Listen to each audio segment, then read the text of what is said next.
Frankie and Tommy here. Yesterday's highlights start with a milk heist, a drug bag, and John fighting candy. Liter of milk and walk out and say, I don't want to pay for it. Yeah, just wondering. So, yep, I'd like a jug of milk. Take the jug of milk, you walk out, take it home, start drinking it. And somebody's like, hey, you got to pay me for the milk. No, but I don't want to pay you for the milk. This is every man at self-checkout pretending the machine started the problem. What do you mean? You got to pay me for the milk. Well, no, but I don't want to. Like, how does that work? I don't know. I'm just asking the question out loud. Could you imagine folks just wandering around, going to stores and saying, I don't want to pay for something? Even though they gave you something, even though they gave you a bunch of services, but yet, nope, I don't want to pay for it. It's so fascinating to me. And I think to myself, I want to go to the store. I'm going to grab a loaf of bread. Hey, Jimmy, I was raised by parents that drove me by the jail that said if you take the loaf of milk or if you take the jug of, I'm sorry, the jug of milk or the loaf of bread and you take it, you don't pay for it, you go to jail. Yeah, that's how I was teased. That's how I was taught. So I'm a little taken aback by this concept that, I don't know, there's humans in the world that think we can just walk into the store and grab the loaf of bread. Eat the loaf of bread. Just eat it. Just eat the loaf. Bread is relatable. We all started useful and somehow ended up in a bad decision. Enjoy it for the whole month and then say, nah, you know what? I don't want to pay for it. Yeah, anyways, there you go. There's my 2 cents to my team here this morning at Mornings in the Lab with Keith, John, and Friends. Yes, Sullivan says, rules create stability and confidence and peace. Without rules, breakfast becomes a crime scene and somebody is interrogating sourdough. Buddy, so this couple, they had a bag and they put a sign on it. A label that said, definitely not a bag full of drugs. That label is the criminal equivalent of wearing a shirt that says, check my pockets. And the cops pulled him over and saw it and they arrested him. Why full? Because regular stupid wasn't enough. They upgraded to premium dumb. Well, that's kind of the point.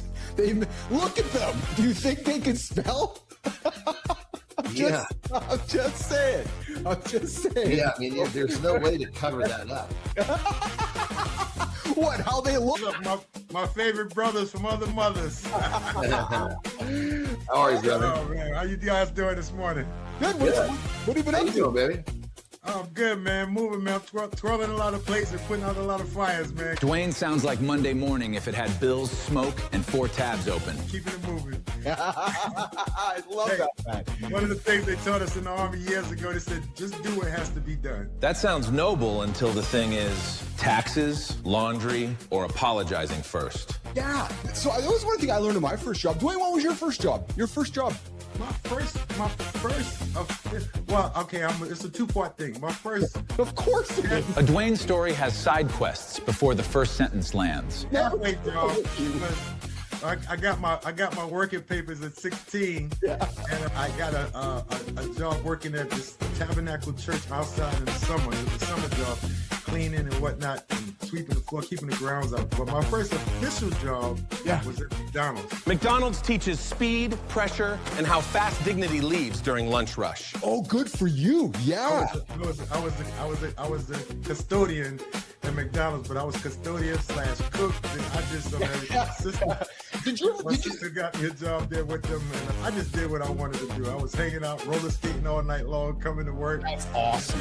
Cleaning and whatnot. Then I got sleepy. I would go and go out on the roof and close the ladder to get up on the roof, act like I was cleaning the condensers, and sit on the bucket and take me a 20-minute nap. That wasn't a nap. That was an unpaid rooftop subscription to peace. As I'm putting the top on the pin, I was like, wait a minute.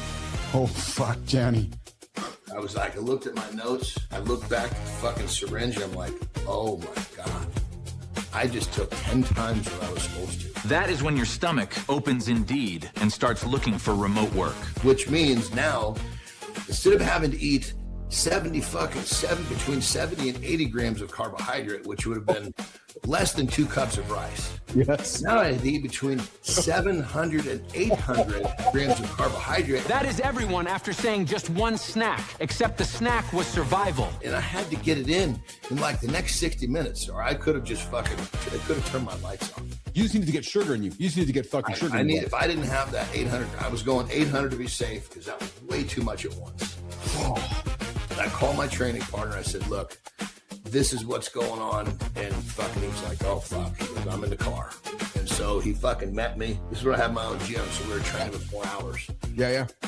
And I said, I'm fucking going to the gas station and I'm fucking stuffing my face. He goes, I'll come straight to the fucking gas station. And he just stuck by my side, dude. We just literally, thank God it was wintertime. So it was cold outside. I took my fucking shirt off and I just kept walking the fucking eating.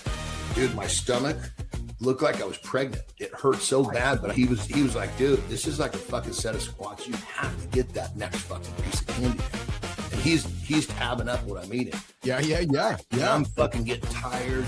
It's like I want to sit down because I wasn't keeping up with the requirements. Anyway, long and short of it is that I'm here, so we pulled it off. Yeah, I'm here. So I found a really cool clip. Somebody asked Claude a question, and I'm just going to wait for the team to throw it on screen here for us. Get this. This is awesome, Cheryl.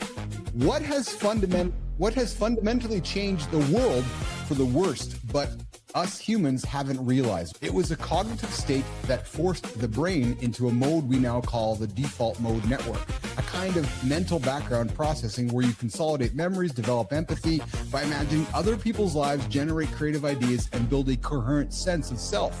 When you were sitting on the train, staring out the window, waiting for a bus or seat, quietly waiting for dinner, your brain was doing some of its most important work. Boredom was, and in a very real sense, the engine of the inner life. So the phone didn't distract us. It repossessed the quiet part of our brain. I think today's the day you've got to pause and ask yourself, what am I building in my business?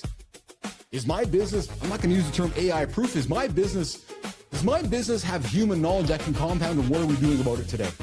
Because the longer you take to compound that human knowledge, the longer you're being left behind. That human leads, so does the knowledge leave with it. Milk theft, dumb labels, rooftop naps, and emergency carbs. Watch the previous episode. Full show is...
Apparently, testosterone now lives behind a subscription checkout page with nutrition advice you won't find anywhere else. We're gonna audit the lie, The powders the panic, and the very expensive bullshit between you and common sense. only on mornings in the lab. Good morning, nation. Good morning, good morning, good morning, good morning, good morning, good morning, and welcome back to Mornings in the Lab with Keith, John, and Friends, your live morning show for real talk, motivating content, and big conversations. We got Jimmy on the buttons, we got Kai on the buttons, and of course, we got our very own producer, Neiman, out there making sure the words sound as good as I look this morning. We got Dwayne and Rico doing the fucking arm wrestle for who's going to own the baby boomer token. He is toothless and proud. His name, Matt Roof.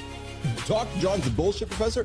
Kai's the shit professor. Brianna, you're always teaching me, man, every single Tuesday. Nation, you will not find this kind of knowledge anywhere on the planet to start your day other than Mornings in the Lab with Keith, John, and Friends.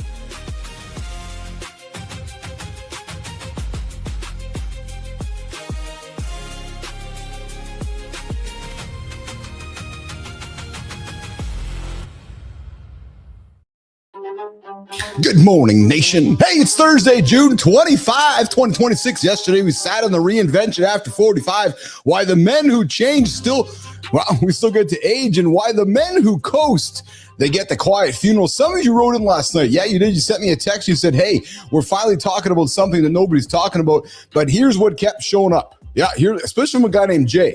3 letters over and over. And it's a true question. He's like, hey, Keith, what do I eat? What do you eat? You eat non-processed foods and you get the good sleep scores to get that good sleep. Yes, you do. What do I eat? Well, yesterday I ate eggs, I ate chicken, I ate spinach, repeat. Yeah, eggs, spinach, chicken, repeat. And that's the conversation today, guys. The nutrition lie, men over 40, keep talking to yourselves.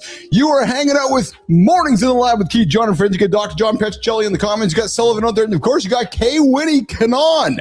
What is shaking, nation? Where are you joining me from? Kawini. We're having a big, excited about today. We got a guy, Yossi Ghinsberg. He was alone in the Amazon for 3 weeks. Alone in the Amazon. No, not sitting in the 7-Eleven in the Amazon, probably somewhere in the bush. Think about it. The guy's 22 years old. You just finished your Israeli Navy service. You've been hanging out with a couple of dudes, and all of a sudden you're alone. We're hanging out with Yossi Ghinsberg coming up on the show here today. A story of survival, a story of transformation in the Amazon forest. Hey, what else is going on here today, guys? Today, yes. Here we go. Yeah, so this guy... What? He ate monkeys? Yeah, I just saw the note, Neiman. The guy ate monkeys. Okay, well, apparently, and then I'm learning something on the fly here. The man Daniel Radcliffe played the movie Jungle. Oh, look at that. So, hey, coming up, yes, we do. Yossi Ghinsberg popping into the show here today. I'm pretty jacked about that conversation we're going to have on the big show we call Mornings in the Lab with Keith, John, and Friends. Hey, what's else going on here today? Hey, guys, in the trending topic, man, what is with athletes these days just getting themselves in trouble? Maybe it's because of the culture they're from. I don't know. But trending topic, Terry Arnold, Detroit Lions starting corner, arrested outside a Tampa Hooters last night for not good shit. Yeah, 100%. That conversation coming up today. Yes, as well, the conversation does. I got this one for Johnny. Rapamycin, the Pearl trial just dropped. The longevity drug men over 50 have been whispering about for 2 years. The data is in. We're going to have that conversation. Good morning, Whitaker. Good to see you. Dwayne, good to see you. My brother, the Toothless Wonder, Matt Roof, 7:30 Eastern time. You guys missed this conversation today. It was a good one. I invite you to check in with Matty at 7:30. Go hang out with the brother. He's got some good stuff going on here today. Are you guys Prince fans? I am. Yeah, we were talking Prince, Purple Rain, some Grateful Dead stuff. And of course, he has the Where in the World. I know what had happened today kind of thing. Anyways, Matt Roof, good stuff. Go check him out. 7:30 Eastern time. Kindness Rising over on the Mornings in the Lab Network. Hey, imagine you're a famous rock singer and you're touring around the world and your wife at the time is just banging people on the side. Well, apparently Bunny, Jelly Roll's wife, was an escort while they were traveling around and touring the country. So I'm just putting it on the table because we've been talking about this for a while. Not to get all gossipy, just really interesting. Hey, I'm a man of curiosity. I'm like, wow, how does that work? He's out there singing on stage while his wife is out there doing her own thing. Anyways, interesting stuff. Hey, to my X-Files friends, wondering what the future is all about when it comes to UFOs and UAPs. Well, listen, there's some closed door discussions happening right now about non-human biologics. Yeah, so there you go. We're talking UFOs, UAPs, and again, back in the news, we're talking non-human biologics happening. It just makes you wonder, Roofy, if there's something coming. If there's something coming over the peptide desk, we're going to talk about some. If we get time, if Yossi's not sticking around, we're going to get to the peptide desk. We missed it yesterday, so I want to talk backwater. I want to talk syringes, and I want to talk. Well, maybe we'll get to Ramescience as well as some mental stuff along the way. Good morning, Holroyd. Good to see you out there as well. Hey, tomorrow, guys, we close the week with our boy Wonder. Yes, his name is Dr. John Petrocelli for some BS, no BS. Why confident men are easier to manipulate than the insecure ones. Yes, set your alarm, guys. 22 hours from now, we're back in the room with Dr. John Petrocelli. But until then, hey, sit back, grab the coffee, lock in, put your teeth in. This is Mornings in the Lab with Keith, John, and friends. It's time to get up and get after because the morning loop, it starts right now. Good morning, nation. I thought Amsterdam's collar grandpa won the highlights of the week.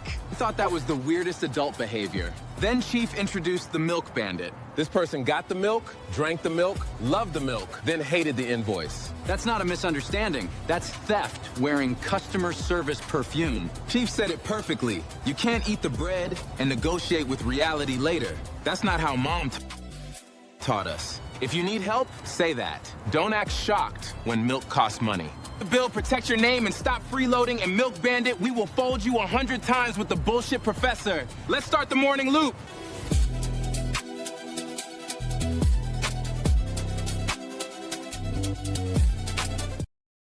Yes. The Milk Bandit was part of the conversation yesterday. Hey, guys, hit subscribe, ring the bell. We go live at 7:30 Eastern time with Matty Roof.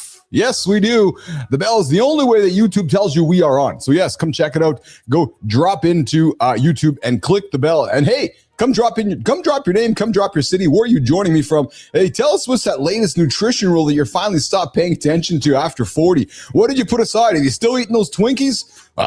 Put them aside. Hey, coming up, Yossi Ghinsberg. The guy spent 3 weeks alone in the Amazon and apparently he ate monkeys. Yeah. Anyways, hey, Roofy says, Jelly Roll is just in Syracuse. Yeah, I heard it was a great show. Let me see your Jelly Roll. Yeah. Hey, I'd like to see the dude, right? So, there's just the fact that his wife's out there just booking in hotels, just making the cash. Yeah, I know she's talking about it. So anyways, Jelly Roll. But listen, that's how you make money, I guess, in 2026, right? Just get on out there and do that crazy shit. All right, let's get into the trending topics before Anderson joins us in the big show this morning on Mornings in the Lab with Keith, John, and friends. All right, hey, the potato heard around the world. Kai, what's this all about? Detroit Lion C.B. Arnold got into trouble outside a Tampa restaurant because of a potato. If that's not a headline, that's a cry for help. He's 23, making about $4M a year, and still chose a 1-name parking lot as his character test. Alcohol doesn't negotiate. This isn't about the potato. It's about accountability. Who in your life can tell you go home? If nobody can, you're next. Maddie, nicely done. Yes, I'm done with endless handfuls of peanuts like a wood chipper. You know, Maddie, handful here, a handful there, a handful here, a handful there. It all adds up, pal. So yeah, I invite you to put those hands aside and maybe one, but not two, not three along the way. Thanks for sharing that, brother. Yeah. So listen, yesterday, man, why is it there's a constant stream of this shit happening? It's just nonstop. Week after week, there's a dude making cash, throwing potatoes at people, people murdering people hiring hitmen. Man, it's crazy. The world of professional sports these days. Anyways, Terry Arnold was arrested in Tampa outside of Hooters after allegedly throwing a potato. Yeah, potato. So Sullivan, did he have the potato in his pocket? Roofy, was there a potato in the field? Like, how did he get the potato? Anyways, he threw a potato at the officer and then he swung at the guy. The guy's 23 years old, making $4 million a year. He's the future of the secondary. And this morning he wakes up with a mugshot. So there you go. I don't know. Listen, the positive effects of alcohol this morning on Mornings in the Lab with Keith, John, and friends. Yeah, not exactly positive effects of alcohol. No, definitely not. All right. Hey, guys, guess what happened 17 years ago today? 17 years ago today, I was in Ottawa coming out of a meeting. And all of a sudden the building started shaking. I was like, what the fuck, man? Earthquake in Ottawa.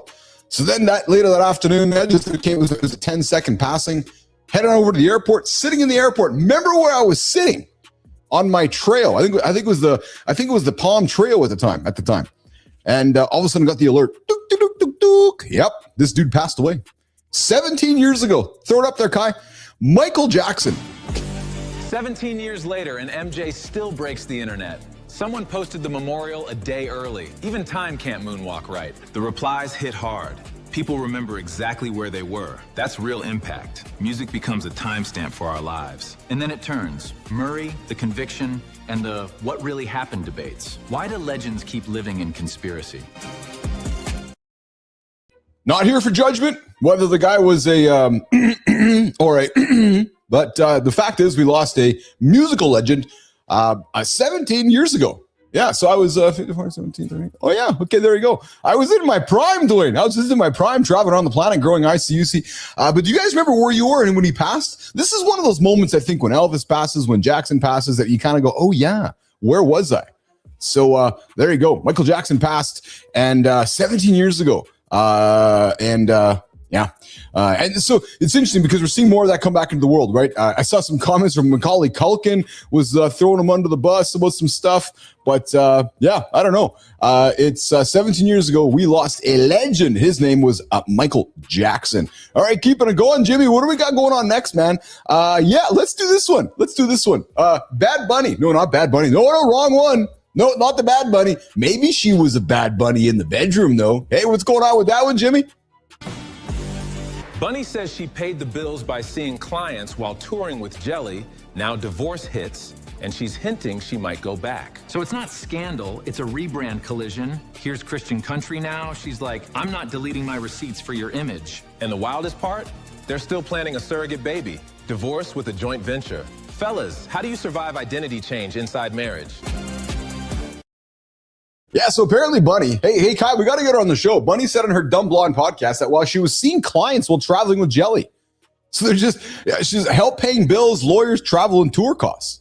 Yeah, so how would you deal with the fact? Good morning, Rico. Good to see you, brother. How would you deal with the whole idea that your wife is out there banging some other dude while you're on stage just singing away? Yeah, I don't know. I don't think it would make me feel very good. Nope, not very good at all. But the funny thing is, at the time, he was talking about his insecurities, and he's like, he knew she was doing stuff, and I guess it didn't bother him. But if it did, he didn't speak much about it because she was out there making the cash on her back. Hey, did you guys snooze this morning? If you snooze this morning, guess how long you are behind the guy who didn't snooze this morning over on snoozetracker.mornings.live. You are a day, 2 hours, 22. No, you actually, holy smokes, you are a long ways away. Just get up and join us. 8 o'clock Eastern time, Keith and John. Mornings in the lab with Keith and John. Guess what? There he is, the young man himself, John Anderson.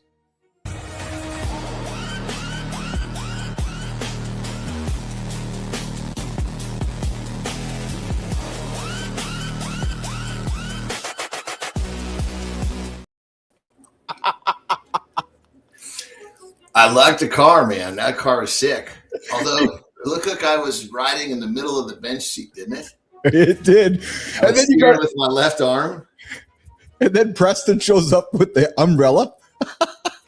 Well, about time he starts to get to work. How are you, pal? How are you this morning? I'm feeling fucking great today, man. How are you? I'm good. Yeah? Good. Yeah. Yeah. Today was a non-resistance weight day, so I just knocked out 5 sets of 75 rep bodyweight squats for the show. Nice. Nicely done. Hey, coming up, we got a dude on the show, Johnny. Yossi Ghinsberg. The guy was spent 3 weeks alone in the Amazon, apparently ate monkeys along the way. So we're going to meet a dude who had some survival that we're going to learn about. Hey, I'll tell you something, man. Ate monkeys. Allegedly, apparently. Yeah. So they've got to be good food, you know. God damn it. A lot of protein in that little sucker. Yeah, that's right. The question is, how do you catch him? So I'm feeling a new segment kind of subtly being born with Keith and John here. Keith's last 24 hours with his coach, mentor, peptide person, Johnny Anderson. So obviously I don't have my stuff, but I've been just focusing on lifestyle as our conversation. And brother, I wake up today, and I know we joke and giggle about numbers, but the funny thing is, brother, My highest sleep score ever, actually, this morning when I woke up. I was in bed early last night. I had all my protein marks yesterday. I had all my fluids in yesterday. I didn't wake up 8,000 times to go for a piss. And dude, I hit my marks. And I woke up this morning bouncing out of bed feeling pretty damn good. So there you go, my friend. Just to and again, the number means nothing to me, pal. But what it does tell me is just it's just the confirmation of variables, right? Which is okay. So when I was feeling shitty and eating shitty food, I had numbers that associated with that. Well, listen, the surprising thing is that I had great food, great quality food, great sleep, and great fluids yesterday, and the direct correlation was what's happening in front of you today. True story. Now you truly could start working off the metric of how you feel. Yeah. Yep. Yeah, because how you feel represents more than just physically. Yes, yeah, it's true. It's absolutely true. Yeah. So I enjoyed our chat last week because when we chatted, you're like, hey, there's like the 3 tiers. There's your first tier, which is lifestyle. If you can't get lifestyle sorted out, why even fucking go to tier 2? Right? It's like one of those. Why are you even talking to me about tier 2 if you can't get tier 1 sorted out? But there is one thing, right, that I like for you, I would never point this out because it would be silly for me to do so. But there are people, yes, who they just have a hard time with the foundation. I understand that. Yes, I understand that. So, like when Reddit came along, yes, it tripped a few switches, internally that allowed people to actually get a hold of the foundation or level 1.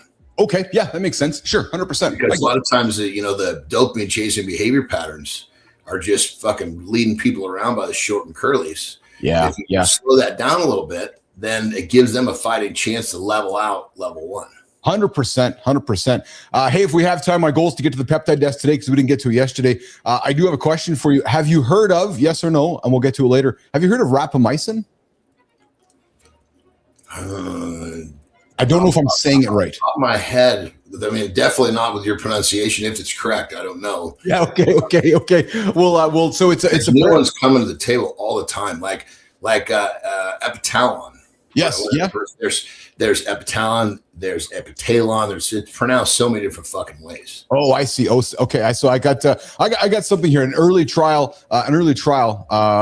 That we'll talk about it in a little bit later there. So we got petrol. Now you give me what is it for? Yeah.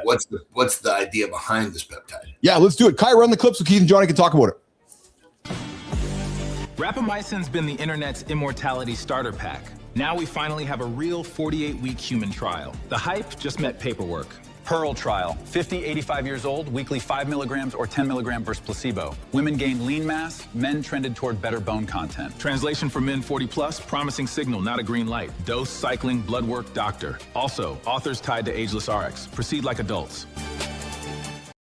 I admit I'm finding things that I'm curious about because you're my expert. I'm just throwing stuff on the table. So the very beginning froze. So I was unable to catch the first part of it. So summarize it for me. Yeah. So I will summarize for you, actually. Yeah. So it was the Pearl trial published in Aging, tested weekly low dose rapamycin.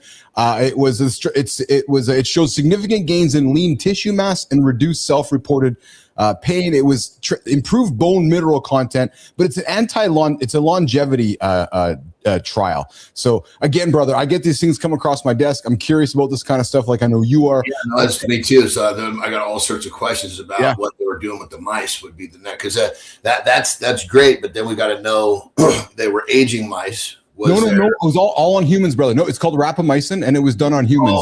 That's okay. So it's all on humans. They were older, aging humans. That's right. Yeah. What was their diets like? Do we have any of that information? No, it doesn't. I don't have that. But I guess apparently, Johnny, early signal on muscle and bone aging.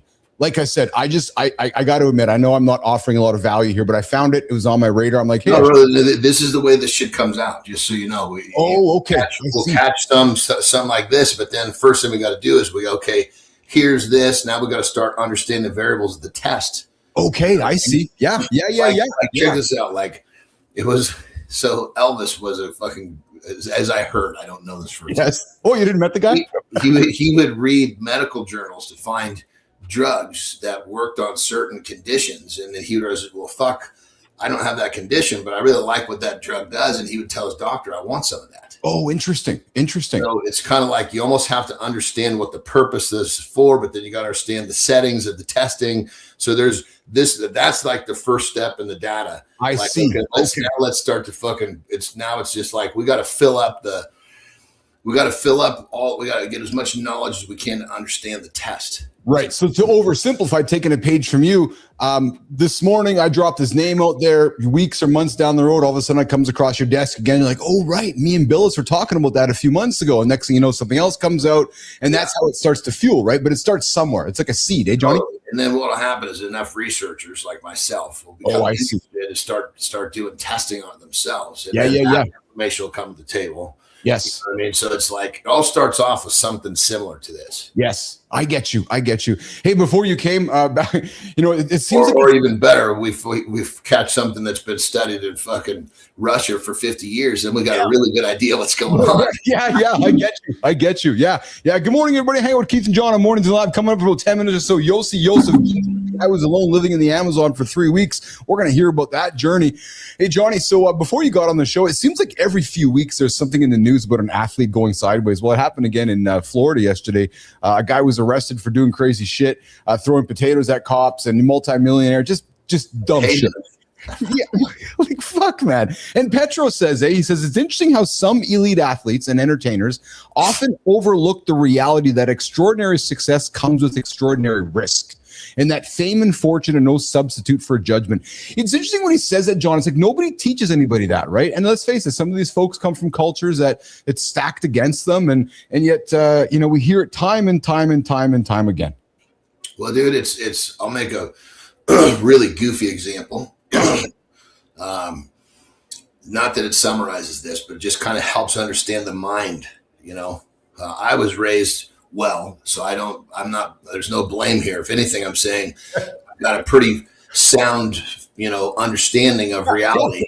And so, in most of my career, I can't fucking remember waiting in a line.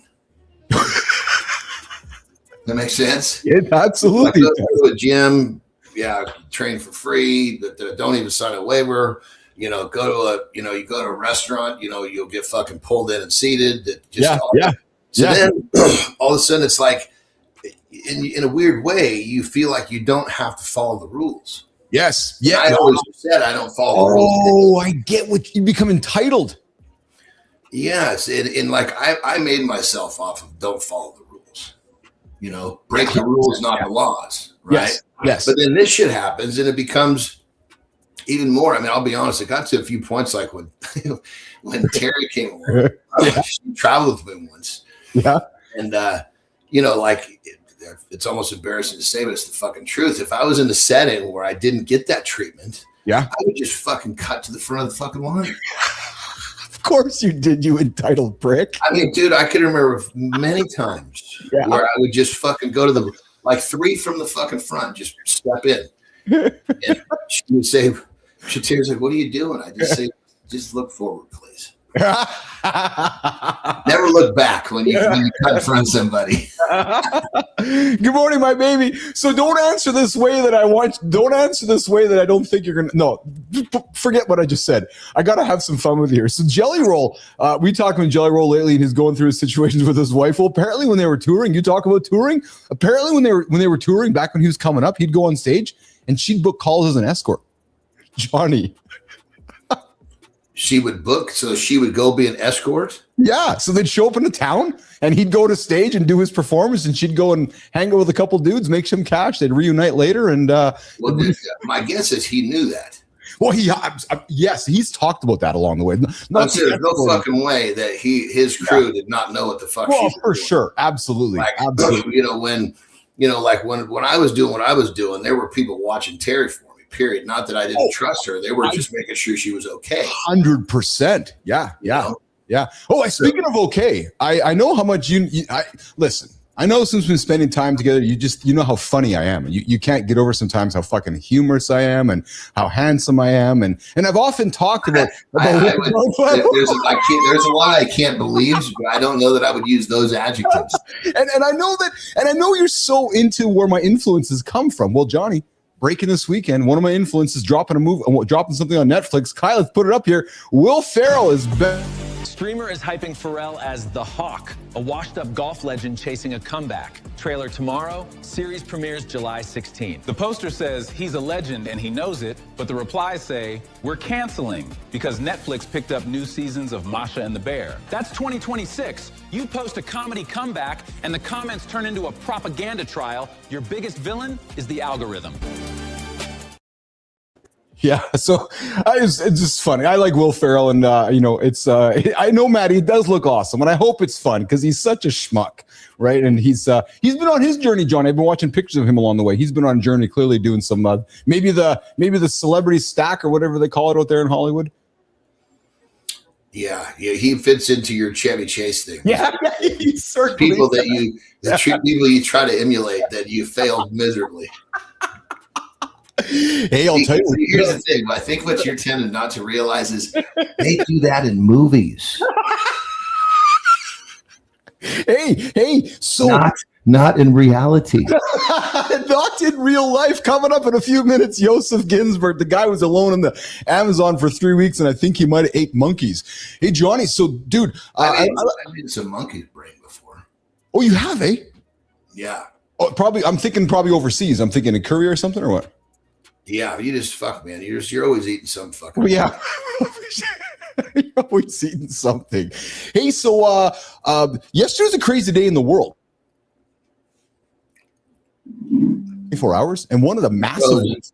You froze. Sorry. Again. Sorry. There was a yesterday was over 4 earthquakes happening in the world at one time. It's never happened in history, and a massive one. Was it in the morning? Because I was on the phone with Ben. Yeah. So I was actually recording with Ben. Yeah. And I get off and he's making phone calls because I guess there was a 6.0 up in the Bay Area and his wife works in San Francisco. Yeah. And there was which is one of the fucking worst places you could be if a fucking big earthquake hits. Totally. Well, there was a 7.275 in Venezuela. Hey, Kai, let's run it. Venezuela quake clip, guy sprinting down a high-rise stairwell, each floor worse. It's funny, scary, but real people are trapped in that chaos. 2 big quakes back to back. Walls cracking, debris falling. This isn't a movie level. Imagine choosing stairs over elevators while the building argues with gravity. Let's break it down. What the video shows, what we don't know, and how to help without turning disaster into pure entertainment. This is scary as fuck for me, man. Earthquakes freak me out. True story. Because there's nowhere to go. Where do you go?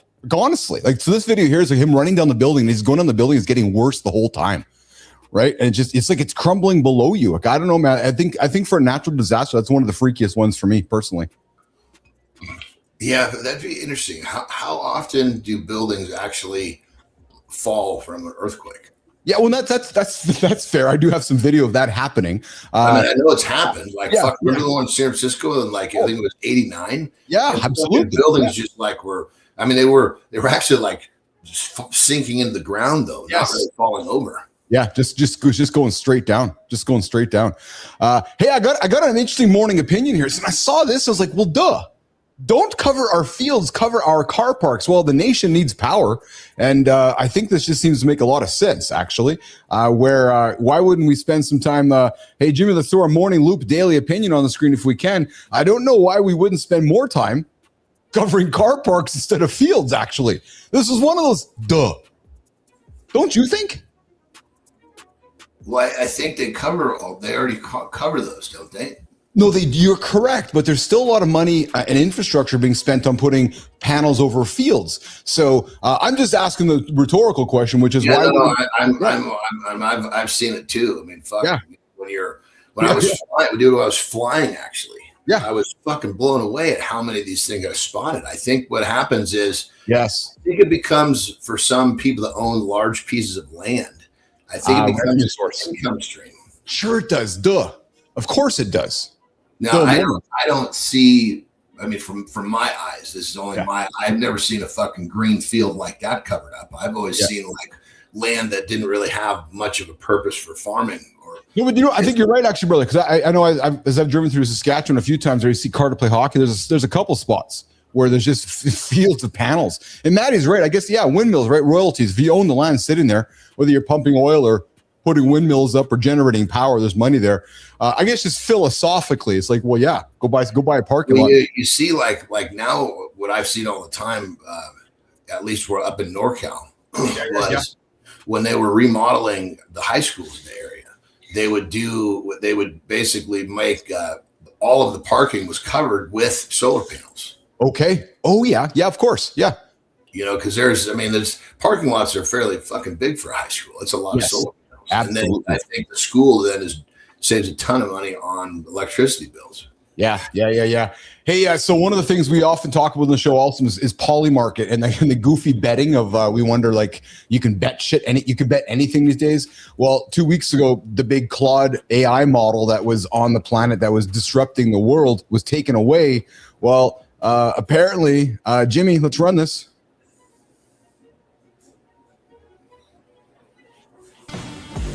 Polymarket odds for Claude Fable 5 returns by early July jumped 15% to 63% in 1 hour. Someone knows something. Breadcrumbs match it. Claude code hints weekly Fable 5 limits, and it shows up in Amazon Bedrock. That's not random. Either a leak moved the market, or investors are paying for premium rumors. Reminder, odds aren't facts, just money reacting fast. Did you just talk about something where they were like making a bunch of fake bullshit on social media to get people to invest in something? Yes. Well, that's exactly. So I see this and I ask myself, okay, this Polymarket bullshit, is this Polymarket real? It just continues the conversation around you can bet anywhere. Make investments instead of bets. That might be a better decision for you. So coming up, we got Yossi Ghinsberg on the show this morning. The guy was stuck alone in the Amazon for 3 weeks. Hey, team, heads up, Neiman, heads up, ears up. Check the Mornings in the Lab email. We got a note from Sean this morning regarding his appearance coming up in a couple of hours. So, guys, check the email there if you guys didn't see it. All right. Oh, I got it this morning as well. Oh, I know. Hey, Kai, let's throw some committed on the screen. Jimmy, check this out, man. I like this one. This is good because I like learning from Johnny. So check this out, man. So these guys are doing the keg toss. You done this before? Yeah. Oh, you have, eh? Mm-hmm. So each keg gets a little bit heavier. Does that make sense? It does, absolutely. Yeah. Yeah. So you notice, like on the first one, they're not moving. The last one, they're jumping further back because it's harder to get over, hence not making it. Oh, yeah. So I want to go back to the beginning there, Kai. So the beginning. The first one, watch. The first one, he just steps up and fucking wings it. Doesn't even move. He might have a little hop. Boom, over. That's what I mean. What I noticed there, Johnny, it's his arms doing the work for the first few, right? The later ones, his whole body. Am I correct? No. Watch the hips, dude. It's all hips. Oh, it's still hips. Okay, but it just looks like he's using more hip as he goes further into it. Think like a power clean. If you're using your arms on a power clean, you're doing it wrong. Yeah. Your hips is the strongest part of your body. So is he okay? So I saw he tried it twice. Is he allowed? Is it timed? Like is he? Yeah. Oh, he's going through. Oh, how many? Can you get it over? Oh, in your time. That's Zadrunas. That's arguably the best strongman of all time, right there. What's his name, Johnny? Zadrunas Savickas. Oh, okay, yeah. So hold on, I'm learning something here. So it's a timed event. So if he gets, what's the goal? To beat me with getting them all over, or is it end on weights? Like where does it? I think there was however many kegs. So 9. So the guy who gets over all 9, beats the guy who gets 8 over the fastest. Whoever, if nobody gets 9 over, then the guy who gets 8 over the fastest wins. Oh yeah, okay. There's a time limit that says the game is over, probably 60 seconds. Yeah. I can't believe that last one. It just can't. Like fuck, man. I just at the edge, eh? Like just. Yeah, it's all in the hips, dude. 100% hips. Yeah. How heavy is that last one, Anderson? Can you tell? Can you see what it is or not? I don't remember. It's different all the time because it really doesn't matter because everybody's throwing the same exact kegs. Yeah. I get you. But there's different, like there's usually, whether it be the height of the keg or something's in there, they try not to put stuff in there because it sloshes around. Okay. Oh, right. Yeah. Interesting. Cool. So it's usually just if we looked at it from a profile, you probably saw they all got a little taller. Oh yeah. Okay. Yeah, because they're bigger, of course. Yeah. All right. Listen. It looks like the keg says, it says 55 pounds on it. Okay. I didn't see that. I didn't see that. That's 55 pounds. Yeah. That doesn't seem that heavy, Johnny. Well, that fucking thing's probably 15 feet high. Go give that a try and tell me how. Yeah, and it's the 9th one because you've tossed whatever to get to that over, and you got to do it in speed too. Yeah. Yeah, but even if it was the first one, 55 pounds doesn't seem like a lot. Take a 55-pound dumbbell, see how high you could throw it. Yeah. Excuse me.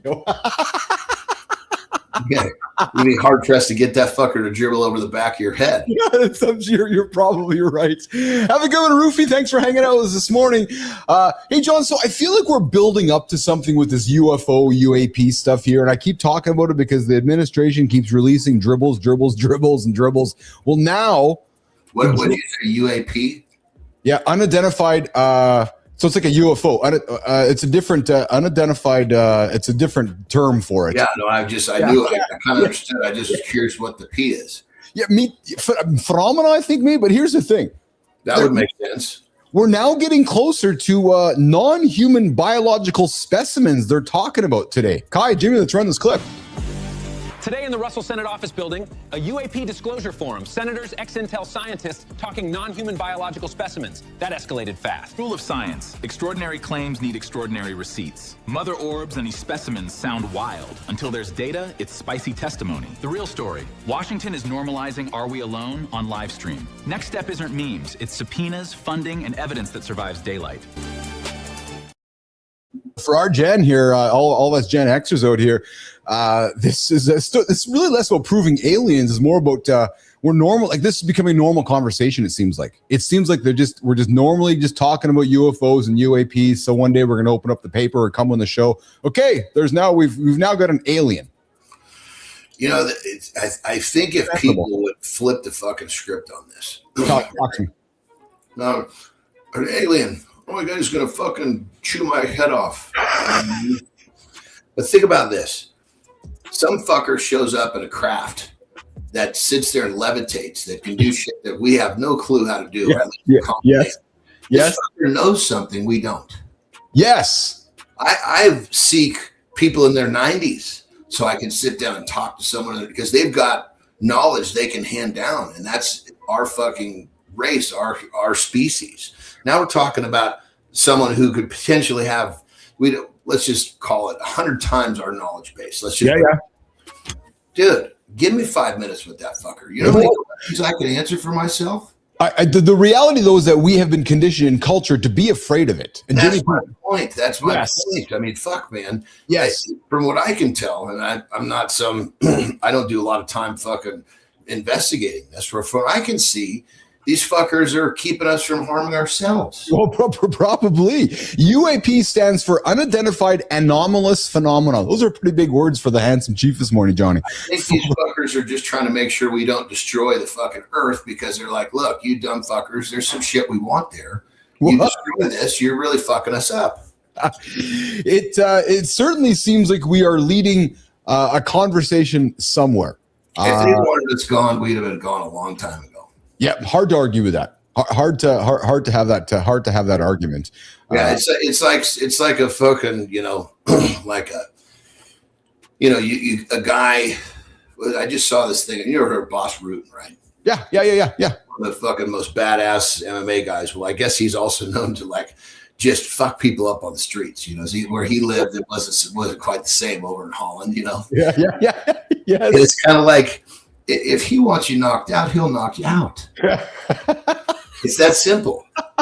Oh, no. It's like, if I want to go to the front of the line, I'm going to the front of the line. It's and if I cut for a boss, I would have been fucking laid out on the ground. I'm lucky I didn't do that for a fucking. But see, a guy like Boss wouldn't be in line either, so I don't have to worry too much. I'm John.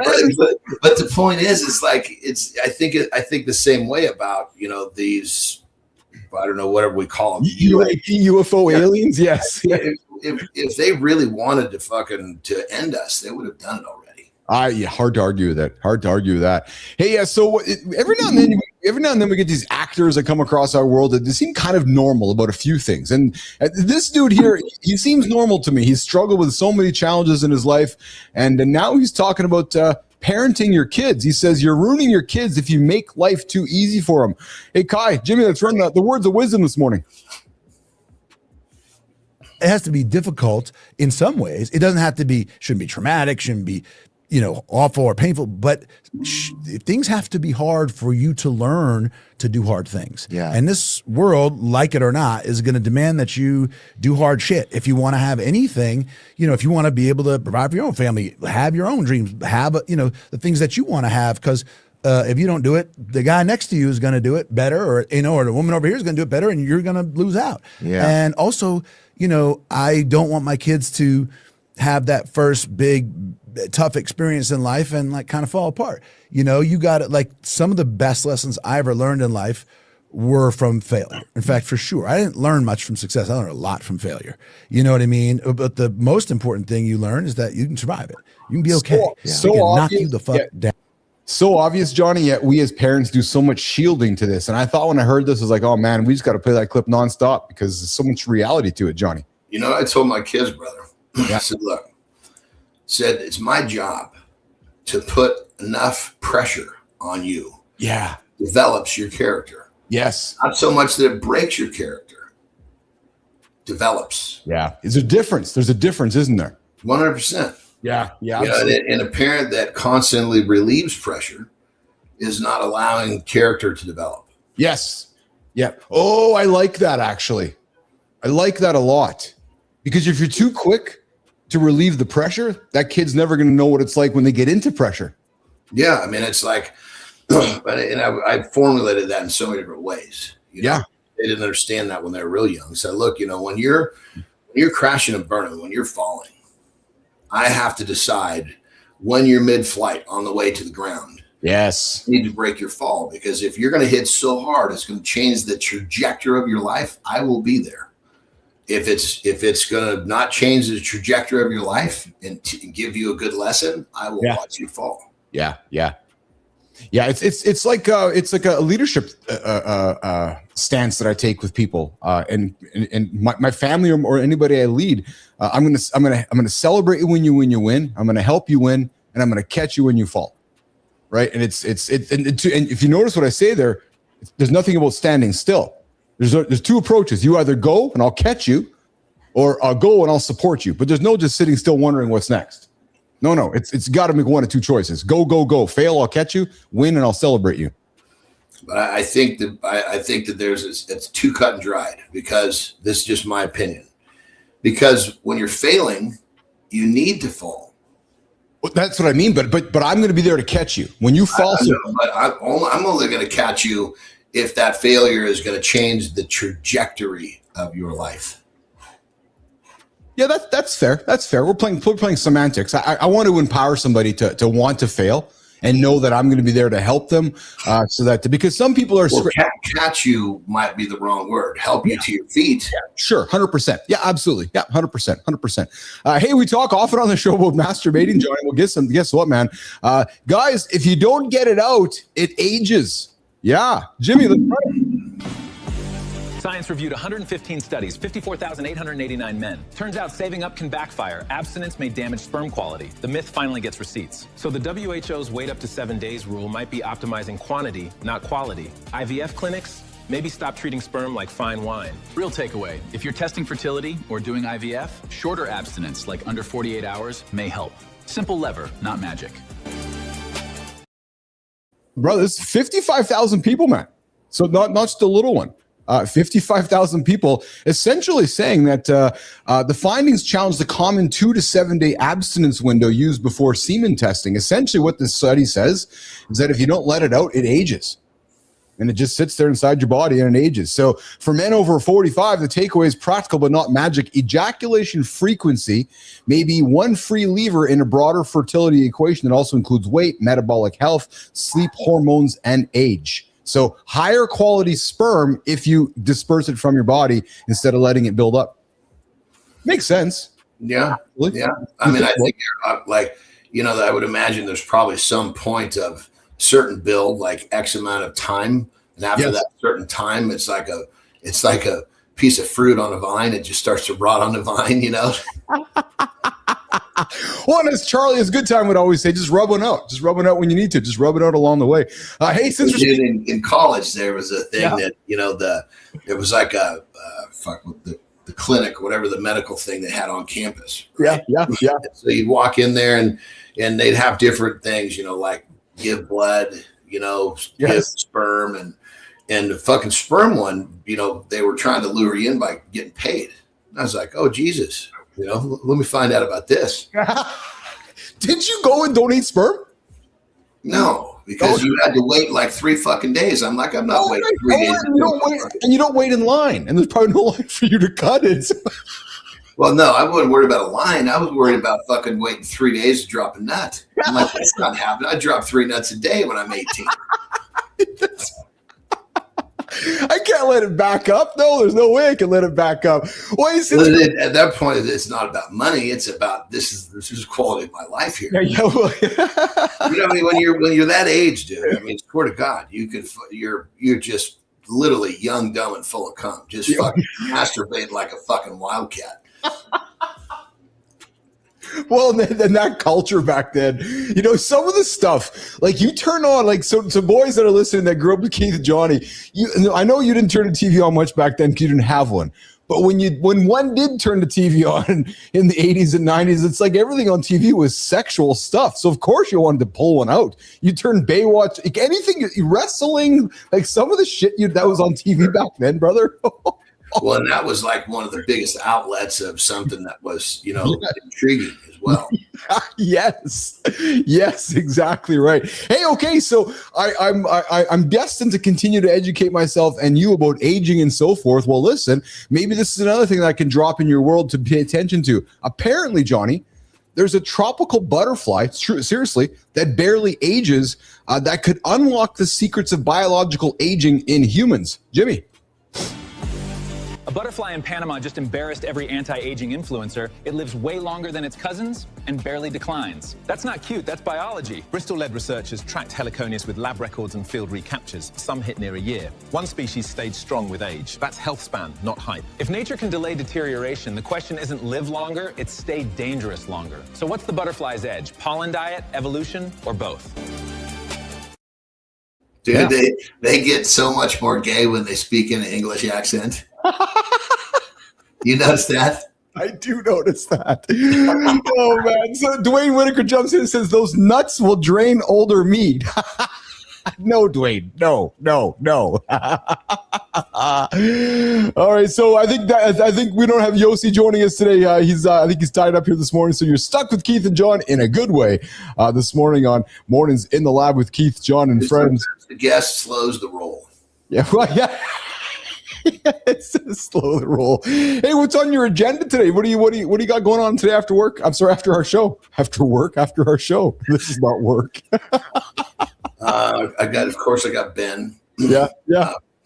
I'm not exactly sure what the afternoon hold with Terry and I. She's got a little bit of something, and I actually had a little bit of it too. There's a little bit of something weird in the stomach. Like every time you eat, you get like kind of a crampy stomach. Yeah. I didn't know I thought it was something that I ate, and I was just kind of pushing through it. But then she got it the next day, so this will be potentially the first day that she might feel better. So I don't know. But we're packing. We leave on Saturday morning, so irregardless, today we'll have some level of packing shit up. Johnny, when you guys feel these types of things going on with your body, do you ever trace it back or ask the question whether it came from a vial or something that's maybe going into your body? No, because I'm 100% control of what that stuff is. Yeah. So you know it's going in all the time. So so then you ask yourself, was it? But you do attribute it to something. So whether it's food, whether it's generally something. Am I wrong? Or sometimes it's unexplainable. Yeah, I mean, like this one's unexplainable. The fact that Terry got it also means it was some sort of an outside influence. That makes sense. So I usually track back to food. The first thing I do, like, did I eat something a little different? Yes. Yeah. It's my body. I mean, I would say if you were to say, let's just say if you looked at the last 100 pounds of food that I've eaten. Yes. I would have to say that probably 85% of that, 80% of that is beef and eggs. No shit. Yeah. So it's so narrow. Yeah. It's very easy for me to pick out if there's something like Terry made this fucking ripping salad. I get you. Yeah. Oh, she makes these salads that they're fucking amazing. And the first night I got it was that salad. Or excuse me, it was the next day. So I thought maybe it was something in the salad. That was the only difference in food. But that was like a big fucking reach. She made it, for Christ's sake. If it was from a restaurant, that would have made more sense. Yes. Yeah. So it's usually tracking back through food. Like if I can land on a restaurant we ate at, that could be it. But then the fact that she kind of got the same thing told me it was just something floating around, if you will. Yeah, we got you. Yeah, 100%. I gave it to her. I got it and gave it to her somehow. Yeah. So we went from butterflies moving us to the future. Well, Ray Kurzweil, Ray's maybe known as the godfather of AI. He's a pretty knowledgeable fellow. I think you'll appreciate this because he's talking about humans are going to go back in time biologically by 2029. Kai, let's run it. Oh, no intro. Okay, cool. Okay. Okay, that's good.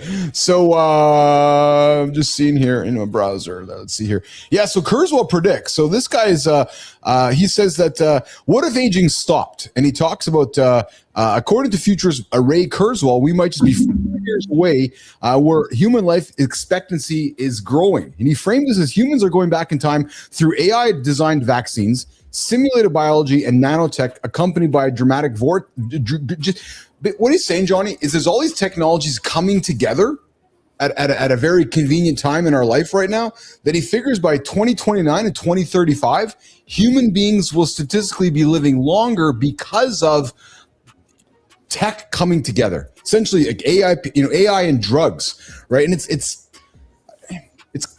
actually kind of. I agree with that. No, talk to me. I think that. Yeah, I mean, you could argue both sides. Sure. Yeah. So I think the biggest problem we have is what we consume in food. And I don't see how AI and technology is making that worse, other than people discovering. And so I think we're at the very tip, just a tickle of a human awakening to realize that what the fuck is going on here? I'm fucking sick because of what I'm eating. So I don't disagree with those comments. Where I would invite you to look at it a little differently is I would like to think that knowledge is going to enable us to do so. For example, right? So I've been learning more about peptides than ever. So that's how I'm relating it to the AI is that it's gonna push that awakening forward. But I don't think it's the drug part. I think it's the fact that we're gonna figure out, we've been eating this food, which is forcing me to take those drugs. So I think the AI part I agree with because it's discovery. The drug part is making us more sick. Yeah, so I don't think so. I want to be clear on that. So I agree. Unless I misunderstood what you're saying. You're saying AI and drugs. I heard the drug part. That's what I was taking. Yeah. So wrong choice. Thank you. Wrong choice of words. I would rather use like bio. I'm trying to find a different word to like not a drug. Maybe it's a drug. Maybe it's a peptide. So where you're just talking about AI and discovery of somehow life and longevity enhancement. And the biology of humanity, right? So there's nanotech technology. They're sticking little robots in our body with cameras that can see. They're sticking little robots in our little like nanotechnologies that can see stuff inside of us that we couldn't see before, right? So you take that, you take AI, you take some of this peptide stuff we're learning about, maybe some drugs that we're learning about, and I just think that there's a confluence of a lot of activities happening, which is starting to bring it together, right? You're right. So 100%. But now let's before AI. There's technology all around. Yes. In the food industry that's being used against us, not for us. But you're correct. But what I do see happening though is there's a groundswell where there's people pushing against that now. That's exactly what I'm talking about, the awakening. Yes, yeah, and it's funny because Seasons in the comments here said it's always the vegetables. So I'd like to think that as we keep gathering knowledge, and again, maybe using AI with drugs or some of these alternative medicines, maybe a better choice of words. I just think that I can see society and humans living longer. So I think if we just remove the word drugs, I would be much more agree because AI is going to feed the knowledge that the human race needs to have the awakening. Well, and this is so let me go here with you because I got a fascinating video. So this is great, man. We start the show with the NFL guy, 23 years old, throwing potatoes at people and getting arrested, right? Making his millions. And now I'm gonna work towards resetting hour 2 with this clip. There's a fellow, his name is David Beckham, and check this, man. Epic spot. Jimmy, let's run this. Or Kai, let's run this. Look at this. Just so we We're all eating. Morning. So that's I'm going to talk over, but it's just a video, Johnny, of him retired, wandering around his farm. So I shared his contrast, right? Because we had a 23-year-old guy at the start of the show throwing potatoes at cops, getting arrested. Now we have a guy maybe at the end. He's at the end of his career, obviously, one of the world's greatest soccer players. And just look where he is now on his farm, just fucking tending to his vegetables, Johnny. Tending to like that's pretty fucking awesome when you think about that. The simplicity of that, pal? Yeah, it's kind of funny, dude, because it's like it's I've had these weird. I totally relate to that. And yes. So I've been having these really I should say weird, different. I don't know what it is. Like these ideas of Tara and I have been looking at buying a snow cabin, right? Yeah. You said it before. Yeah. Well, then as I start to investigate that, I start to find myself looking at shit that's further and further removed, which then is turning into fucking land. Yeah. And I'm like, what the fuck, dude? Am I gonna have a fucking farmer here? What's going on? Should I send? I think there's a certain part, like when you're in, and I'm not going to compare myself to Beckham by any means. Just the concept, when you're constantly in that life, that fast, cameras everywhere. Yes. I mean, even it's like at a certain point, that other side starts to become very, very serene, relaxing. The sound of it. It looks so appealing. Like the romanticizing of it looks so appealing, doesn't it? It's like, okay, I'm going to get up today and I'm going to go and work in my chicken coop for the day today. Yeah. Right? Like, I think, I think there's a certain point where it's just like anything. You have enough chocolate cake. Yeah. You want a fucking carrot. Yes. Well, so Anderson, I can perhaps relate a little bit to that. So as I was going through my journey, building the company and making the cash, maybe you relate to this, maybe not. I don't know. But I got, after a while, you're like, okay, so one Ritz-Carlton's the same as the next Ritz-Carlton, or one 5-star hotel the same as the next. After a while, I found myself desiring the soul, the story, I'd rather go stay in the Motel 6. I'm making an exaggerated point to make a point, so I can learn about the story, the owner, the soul of the room, why it was there, who stayed there. Because you once you get to the point where you get a lot of cash like that, it just becomes kind of homogenous. So when I see Beckham, you can kind of see the complete opposite of that. You know what I'm trying to say there? You go from fucking limousines and VIP to no, I just want to be on my farm to tend to the chickens. Yeah, and then especially in his case, yes, going out in public was a fucking big problem. Yes, he can go outside. If he went outside of his UK flat, let's say, yes. He wasn't walking down to the coffee shop to get a coffee. No. He can walk out to the chicken coop and he's by himself. I saw a clip by Johnny with Dwayne Johnson just recently. He talked about when fame changed for him. He said there's 2 moments. It happened in wrestling. He goes, wrestling at the time people would recognize him. He's like, yeah, here's Dwayne Johnson, the wrestler, right? But he said when he had his first Hollywood hits, it all changed. He goes, when he flew one of his first times commercial on an airplane and he got up to go to the bathroom. So he says, what I would typically do, I'd go to the front and I would sit down in my seat and I'd go to sleep. He says, but I got up and went to the bathroom. He says, sure enough, I never did it. I got out of the door and everybody's standing there wondering what did the Rock do in the can? So he's like, once that happened, never again. He's like, nope, not that happened again. You think about it, right? You're on an airplane, everybody's watching the fucking door on the airplane, right? And he walks out and he's like, sure enough, everybody's standing there. He said that was the moment he moved exclusively to private airplane travel, because he goes, negotiating airplanes and bathrooms on airplanes was not really a good part of his life. So yeah, like a guy like him, just literally one day it happened, bam. Yeah, yes. Well, you talked a little about yourself when you went through your journey, where all of a sudden students started building up, and people kind of like, oh yeah, there's John Anderson, right? Yeah, obviously a little different than the Rock. Of course, yeah. But yeah, there's it's kind of going back to the Beckham thing. You're working hard to get to that point. And then you get to a certain point. It's like you there's only so much of that cup you, I guess, end up wanting to drink. Oh, that's an interesting way to put it. That's why I paused, because you're right. At the end of the point, yeah, because at some point you're done, aren't you? At some point you're done drinking it from the cup. Yeah. Yeah, for sure. I mean, I've often thought, like right now, I've said some of my soul shit. If I didn't have, so I've got this, pretty fair-sized team. Yes. People who, of course, I always want to change the lives of my clients, but changing the lives of my team has been a huge part of it too. Well, if I just decided to fucking unplug, guess what happens to all them? I know exactly what happens to them. Now they go back to the life they had before. Yep, 100%. And it's like, fuck, I feel a pretty goddamn big responsibility for that. No shit. All right, everybody. Hey, good morning, everybody. It's hour 2. We're going to do lifestyle tip with Anderson, reset hour 2. We're going to come back and have a conversation about nutrition. Have some nutrition. I want to talk backwater. I want to talk syringes. I want to talk some mental stuff. So we got a bunch of things on the table. Plus, we're going to watch time go by. And I got a WTF as well for Anderson. So lifestyle tip, hour 2. You're all back with Keith and John on Mornings in the Lab with Keith, John, and friends.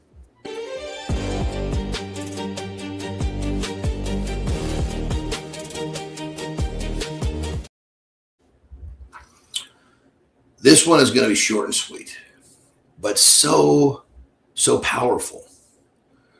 What's the tip? Move. When you find yourself thinking about doing something, move. Stand up. If you're sitting, stand up. If you're standing still, walk. Just move. Because movement will create motivation. And so many of you guys are constantly seeking motivation from drinks or videos, when motivation is something that comes for you have much more control over motivation than you think. I mean, truthfully, motivation comes from discipline, but we're not going to go down that rabbit hole. If you really want to hear how it really works, that this tip, move, is actually exercising a very small piece of discipline.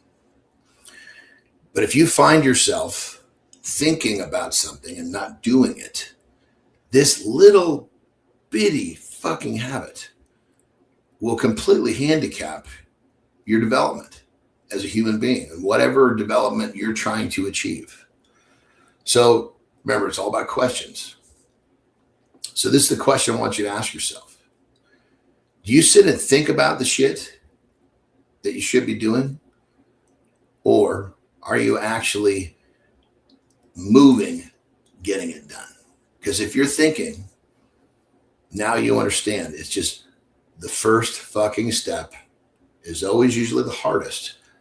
But this one is so little. Does it really seem hard to fucking stand up if you're sitting or take a step if you're standing still? No.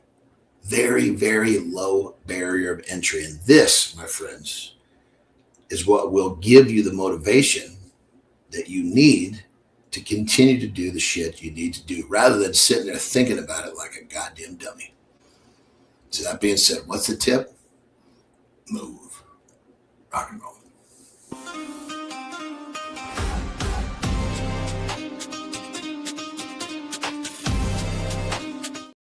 Good morning. Welcome back to Mornings in the Lab with Keith, John, and friends. Just joining us. Here's what you missed.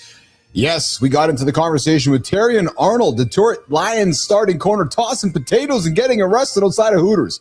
What? Yeah, 23-year-old kid with a $4 million contract decided that entitlement was more important than being responsible. So he got himself into a little bit of trouble. We also got around the conversation as rapamycin, Oxford, and sperm. Yeah, and Bunny XO and the marriage everybody is watching. Oh, what are we talking about? And hey, what's that UAP or UFO? Is that a real? Hey, Jimmy, is that an alien over there? Is the U.S. government talking about aliens? Maybe. Yossi Ghinsberg missed us today. So Keith and John kept the conversation going, and we're going to keep it rolling right now into hour 2. And we're going to ask you what keeps putting in your mouth that nobody's telling you to stop. We're going to talk protein. We're going to talk nutrition. We're going to get into the peptide desk along the way, plus so much more, as well as the morning focus. And that one is about courage. Coming up next, hour 2, Mornings in the Lab with Keith, John, and friends. You're paying for health. but buying noise. If you're over 40 and still tired, we're auditing the nutrition lie you keep funding. The lie is that you need more products. The truth is you need more basics: protein, sleep, lifting, walking, then cut the ultra-processed sabotage. Stop arguing about seed oils while your pantry is 70% packaged food. That's the real emergency, and it's quietly draining your energy and waistline. Protein isn't a powder religion. It's a number. Hit it daily, spread it across meals, and your body finally has what it needs to rebuild. You don't need a $200 stack. You need an audit. Sugar, fiber, whole foods. Keep what works, cut what's marketing, and save your money. Today, we walk you through the mistake and the fix. Simple habits that actually change men over 40. Deep Dive starts now.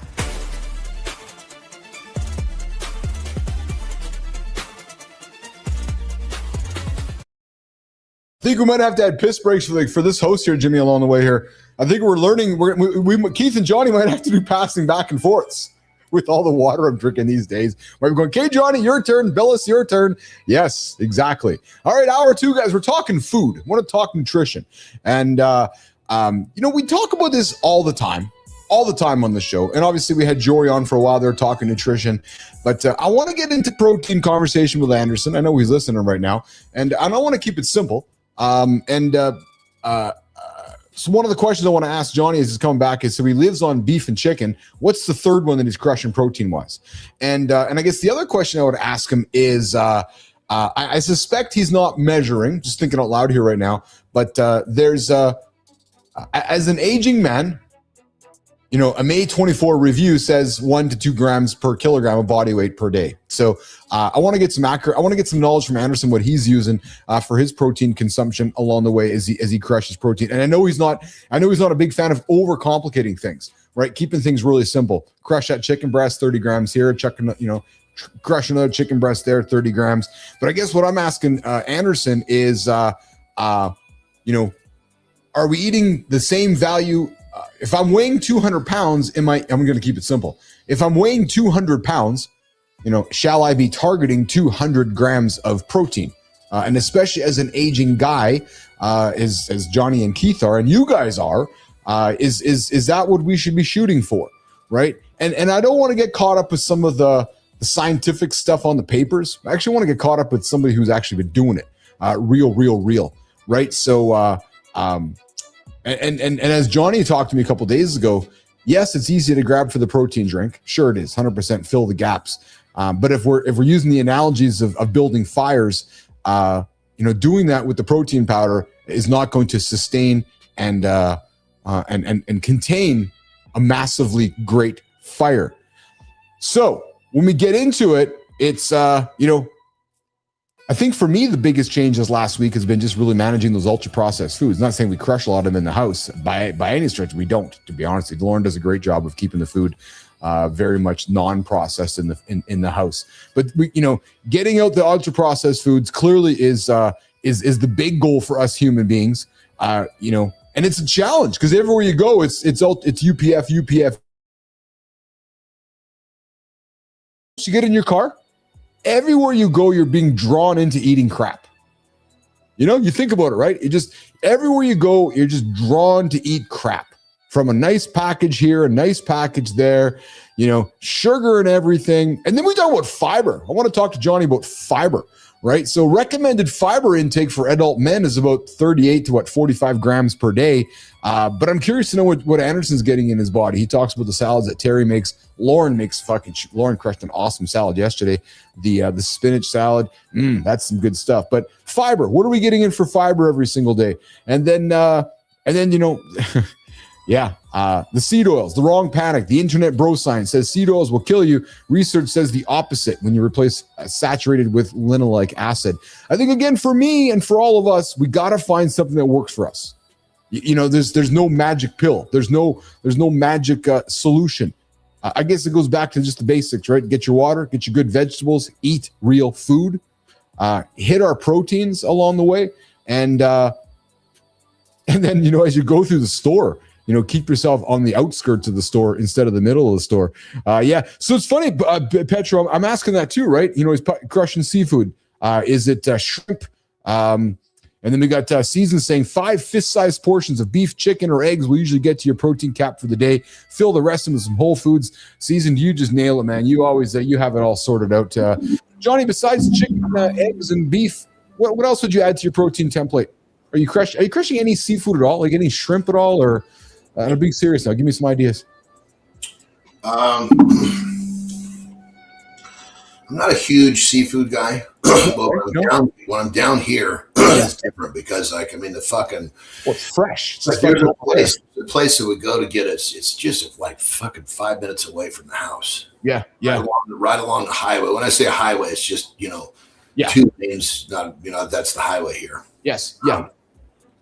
Fucking steak and prawns.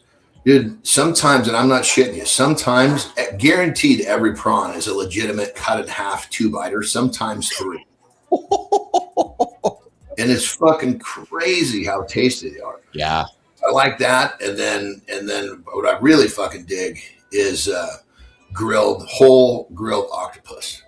Oh, really? I can say I've probably never had that before, actually. Not grilled. Good. Really? Yeah. Oh, yeah, basically with garlic on it. Oh man. So Johnny, talk to me about protein volume. And I know you don't like to get caught up too much in details. So are you coaching somebody to match their weight with protein? So if some guy's 200, I'm keeping easy numbers. If I'm 200 pounds, eat 200 pounds of protein. Would you keep it as simple as that or not? I know. I promote zero counting. Yes, I know you do. Yeah. So you're just saying to somebody, eat your protein until you can't eat anymore. Would that be the best way for you to suggest it? Never say till you can't eat anymore. That would suggest overeating. Yes. Okay. Talk to me. So never hungry, never full. Okay. Yep. And really, but here's the thing. This is the talk I have to have with most people who are overweight. And God knows I have to have this talk with myself often as well. Talk to me. So most people eat until they get a very strong signal, which usually is some sort of pressure or even pain to say stop. Right? Now Yeah. Feeling of full goes away. They think they're hungry. You're not hungry. You're just not full anymore. So they're basically, basically eating full, not quite full, not. So you're just constantly overeating, but that's what you've adapted. It's like if you're not, the pressure's gone. Oh, I'm hungry. like I'll tell people, look, I'm going to feed you the meals I'm going to feed you are not big, they're not small, and usually I'm almost always bigger than my clients. So the example is, I could eat one of the meals I'm feeding you, and I wouldn't be hungry. I wouldn't be full, but I wouldn't be hungry. And they still fucking sometimes don't get it. Like they'll like say, I eat one of these meals and I'm hungry. I said, I could eat one of those meals and I wouldn't be hungry. I wouldn't be full. And they say, I know, I'm just not full. Well, no shit. What's rule number 2? Oh. It's so I'm listening to your words because we've been conditioned. Yeah. Yes. It's like when the door's if the door's not open, it's got to be closed. Not necessarily. Think about that, right? If a person learns to eat without having these strong signals, it will change their life. We're used to waiting for these massive signals, which is the body fucking screaming at the top. It's like a good relationship. When you're talking to Lauren, you're just talking like this. Yeah. Raised voices don't fucking, usually that's a bad thing. Right? Yeah. So if she has to raise her voice to get you to listen, that's what she'll continue to do. It's like food. It's like the food. body is fucking screaming, hey, you dumb fucker. You haven't fed me in 8 hours. I'm fucking hungry. Or what the fuck are you doing? I'm giving you these pain signals and you keep stuffing this shit down here. What the fuck is wrong with you? So this is where you really talk about the food noise, eh? With this whole GLP type conversation for folks, because it's funny, John. This is separate than food noise, because food noise is that thing that just tells you that food noise is where. So this is conditioning, like you said. Okay. Right? Okay. Yeah. Food noise is you're fucking full, but your brain is still fucking thinking about eating that piece of cheesecake. Yeah, or wondering what you're having tomorrow when your buddy yesterday, he's took care of himself. He's looking forward to going out for dinner with his daughter, and he's already thinking about it. And you're like, buddy, what are you doing, man? Right? Same kind of idea, Johnny? Yeah. Yeah, it's like it's occupying food noises. It's like taking up real estate in your brain when there's no reason to be doing it. Yeah. So let me tell you what I did yesterday. I made it a point yesterday. Coach me right or wrong. Here's what I did. Every 3 hours, I ate fucking chicken. I went to my fridge, grabbed a chicken breast, and ate it, and went back to my desk. Dude, Every 3 hours. That simple little thing, or even a hard-boiled egg. That's all that I did, man. Little thing, will fucking start changing everything if you stick to it. So that's all that I did. I went from every 3 hours. I got up. Here's the good news, Johnny. Too is that, and again, for anybody listening, I'm trying to live my experience, John, to help others. What happened for me, John, was I was sitting sedentary. Guess what happened? I had to get chicken. I had to get up and move. And I'm being facetious and sarcastic, but you hear my point, right? Yeah. I because I had to walk to the kitchen, I went and got some food. So I moved my body and I ate some food, and it was good food, right? So that was my whole day. I didn't count anything. I wasn't worried about. I just went there and ate my chicken. It had a little bit of breaded coating on it. That's not stressing about it, but I had my fucking chicken, and I had it every 3 hours on the fucking nut. Well, think like this. One of your concerns was, I'm aging. I feel like I can notice I'm aging. Yeah. I feel like I can't remember if you used the word losing muscle, but you were worried that was one of the concerns. Yeah. Well, think like this. Your body is going to eat some sort of flesh, no matter what. Yes. But you've got to ask yourself, is it eating the flesh that you're giving it by the intake, or is it eating the flesh off your own frame? Yeah. That's so well said, man. Such fucking. I'm not talking about fat. I'm talking about flesh, meaning muscle tissue. Yes. Yeah. Muscle, because protein, that chicken breast. Yeah. That saved one of your biceps from a meal. Yes. Yeah. Yes. Yeah. Hey, so here's something I'm going to work on intentionally. That's what I want to talk about. I want to talk about nighttime pissing, nighttime urination. Jimmy's got a clip with Huberman. Jimmy, let's run this clip so Keith and Johnny can talk about it before we walk away to the peptide desk. Let's just show this clip here, Jim, for a quick second, if you can. Or 240 milliliters of fluid per hour for the first 10 hours of your day after waking. Now, why did I say for the first 10 hours? Well, it turns out that the filtration of fluids from your body, which is accomplished, of course, by your kidneys and by way of your bladder and the excretion of fluid out your urethra, so-called urination, is strongly circadian dependent, meaning the cells of your kidney and the cells even of your gut, in fact, all the cells of your body, but especially the cells of your kidney, which filter the fluid that comes into your body and that make certain hormones like vasopressin, which is anti-diuretic hormone. All of that functioning of the kidney is under strong regulation by so-called circadian clock genes. Circadian clock genes are genes that are expressed in every cell, but that in certain cells of the body very strongly impact whether or not that organ, in this case the kidney, is going to be activated, meaning functioning at a very high level or at a reduced level. And we can make all of this very simple by simply stating what's contained in this beautiful review that I'll provide a link to if you want to learn more, called Circadian Rhythms in the Kidney. And basically what is known is that for the first 10 hours after waking, your kidney is filtering fluid within your body at a very rapid rate. There are a number of different cell types that do that, but they are basically taking that fluid, pulling out any contaminants, using hormones such as antidiuretic hormone, vasopressin, to adjust whether or not you're going to hold on to fluid or release more fluid from your body in the form of urine, depending on the salt concentration, depending on how much fluid you need, your work output, the conditions you're in, all of that. However, at about 10 hours after waking, your kidney really starts to reduce its overall level of functioning. Now, that doesn't mean that your kidney cannot filter fluid, Jimmy, 11 or 12 or 16. So Johnny, when do you stop? First of all, a couple questions because I want to learn. How many times in the middle of the night do you pee? Do you get up? Oh, Jesus. I have gotten up to pee pretty much my whole adult life. One time, 2 times, 3 times? Yeah, I would say probably. I mean, if I don't watch how I manage my water, I could get up 5 times. Yes, that's what I want. I want to learn from you. So when do you stop drinking water before you go to bed? When's your stop time? Do you have a time for that? I mean, it really kind of depends. There's so many variables in that. Yes.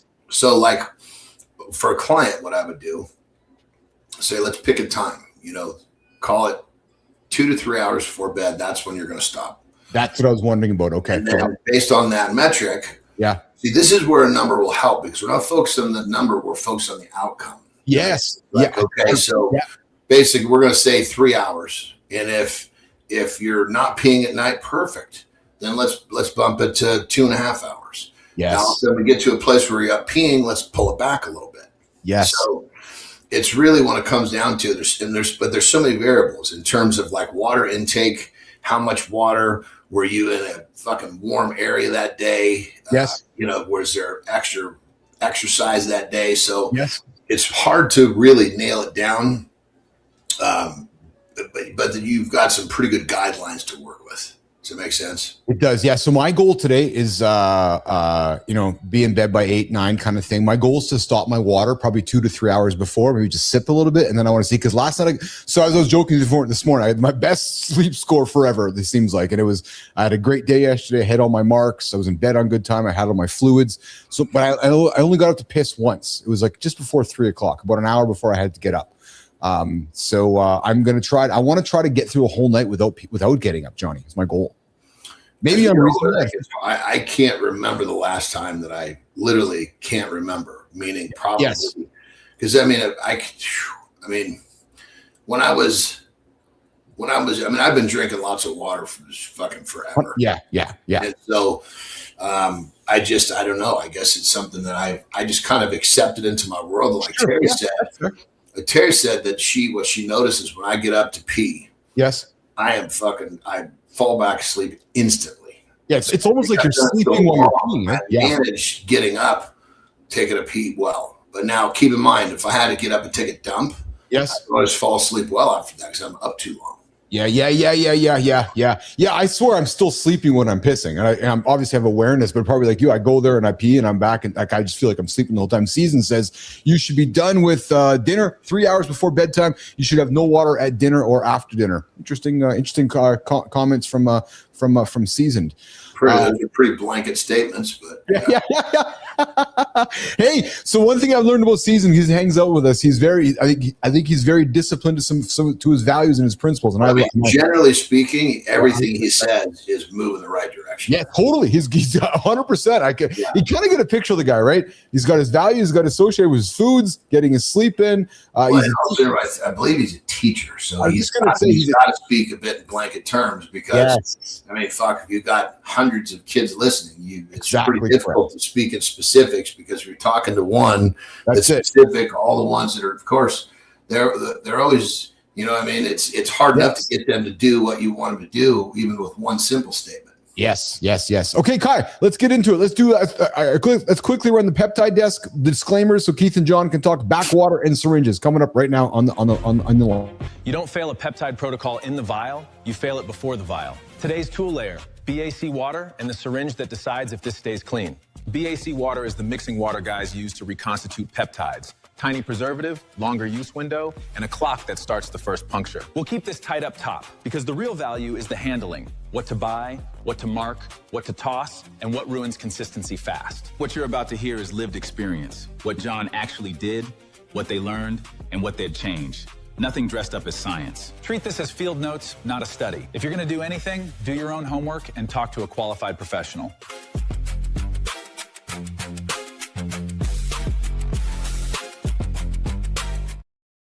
All right, Johnny's teaching the Handsome Chief live every single day here on Morning to the Live with Keith, John, and friends. We're talking some backwater and syringes. Johnny, I want to start with backwater, man. What the fuck is backwater? Bacteriostatic water. Ultimately, what it is, it's like a very small amount of I believe it's alcohol. I'm having a brain for exactly what it's. It's a little bit of something in the water to keep bacteria from flourishing.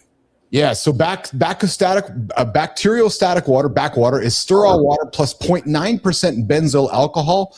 And that's the only difference. 9 milligrams per milliliter, and that tiny amount of benzyl alcohol disrupts microbial cell membranes. It doesn't kill bacteria; it stops them from reproducing.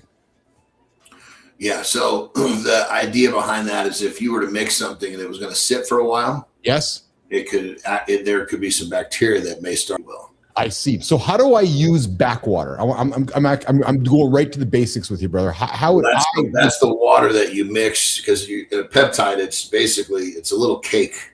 Okay. Of powder. Okay. So you got to put the water in there, yes, so that you can actually pull it into that needle and inject it.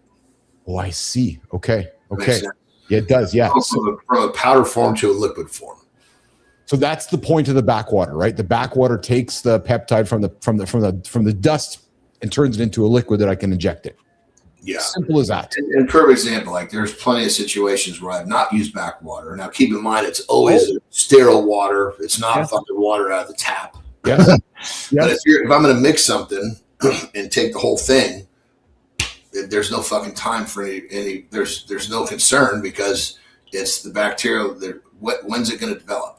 Okay, so let me ask this stupid question, but no such thing as a stupid question. What happens if somebody took regular water, Johnny, mixed with a peptide? You mean tap water? Yeah.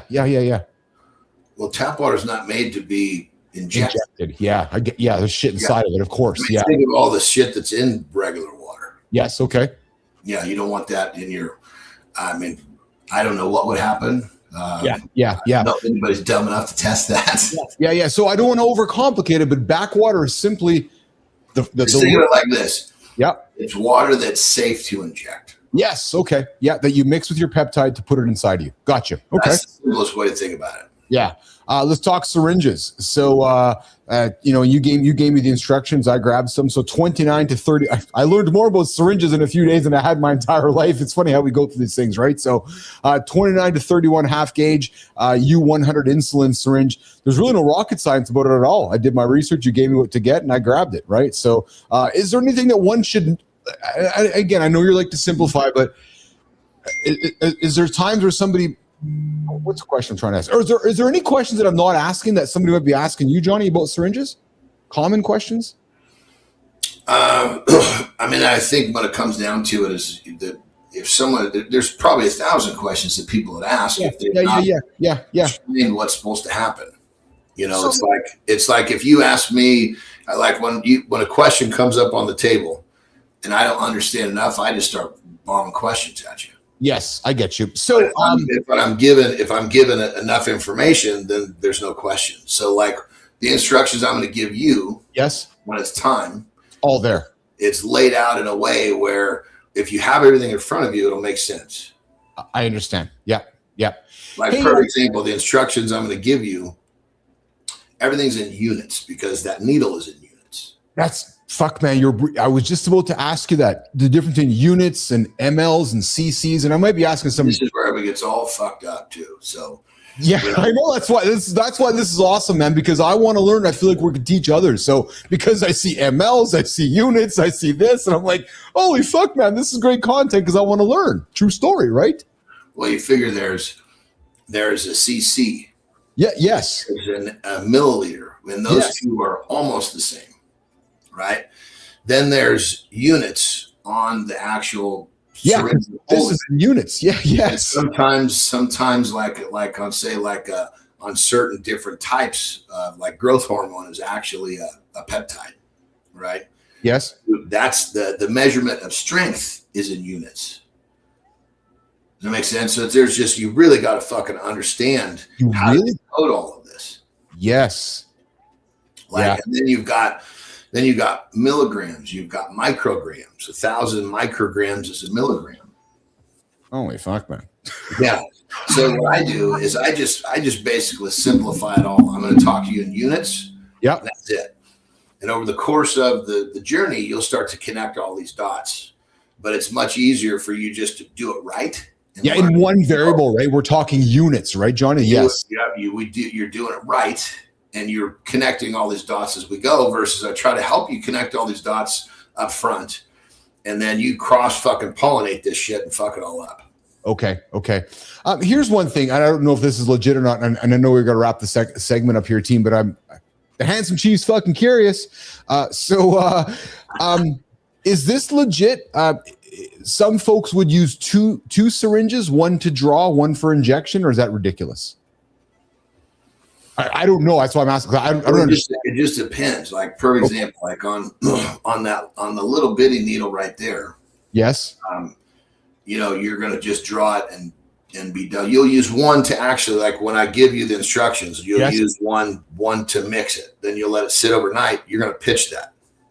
You'll pitch that one. Then once you actually use it, once it touches your skin, it's over. You don't reuse a needle. No. 100%. And the reason that you're not gonna, you can use one needle to mix 4 or 5 vials because it's not touching the skin. You got to be very careful, very clean. Don't set it on the counter. Keep putting the cap on it.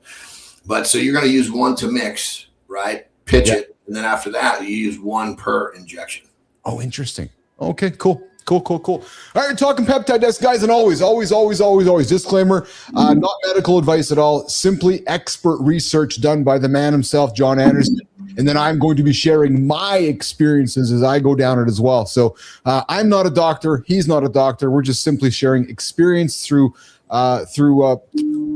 life experience. So, all right, Jimmy, what do we got on the vintage today? What are we going to throw us back to our memories this morning as we're wrapping up with Keith and John today? Oh yeah. Did you ever do this? I did. I'm trying to figure out what I'm looking at. Yeah, they're hot. They're hot fucking. They're on the stove. They're hot bombing some oil. Back in the old days. Come on, if you never did that, man, you haven't. What is hot bombing oil? So you take a dab of oil, you put it on a knife, and you knife it on the stove or on the element, and you get the smoke, and then you inhale it. Never fucking done that. What kind of oil are you talking about? Like cannabis oil. Like, so anybody paying attention right now who's been on the cannabis train, will know what I'm talking about. So you take cannabis oil. Jimmy, go back to the element there if you can kind of back it up to the element. So you take a dab of cannabis oil. Yeah, exactly. So you take a dab of cannabis oil, you put it on the bottom of a knife, and then you heat it up so it has the smoke, and then you get it into a thing like that, and then you inhale it. So that's called. So there's a guy on the top of that thing pulling that in. Yeah, he's inhaling the smoke. Yeah, that's exactly it. So never. I know never seen it, never tried it. You know what's funny about you and I is that I did my crazy shit like this, and you've done your crazy shit like that, and we just meet in the middle. Because when did cannabis become a thing for you? Oh fuck, forever, dude. I mean forever. Like as long as I can remember. So like did this kind of like one of these type situations come around? You're hanging out with Bobo, and they said, "Hey, let's try this weird looking thing over here." Yes. And then you got you all messed up, and they said, "Hey, pull these pants out. Hey, grab this weird thing over here." Is that how this all kind of started? That's exactly how it all started. No, it's not how it started. I knew you were going to go, what the fuck is that? When I showed you the element heated up with smoke, you'd be like, what the fuck is that? Well, yeah. When you said element, I was lost at that. I mean, I get it now. I'll tell you a little trick. So when I was living in an apartment for a while, it doesn't really smell like cannabis smoke. So you could actually inhale the oil, and nobody really. So when was like for real? Like when did you experience cannabis the first time? Oh, fuck, 13, 14, 15 years old.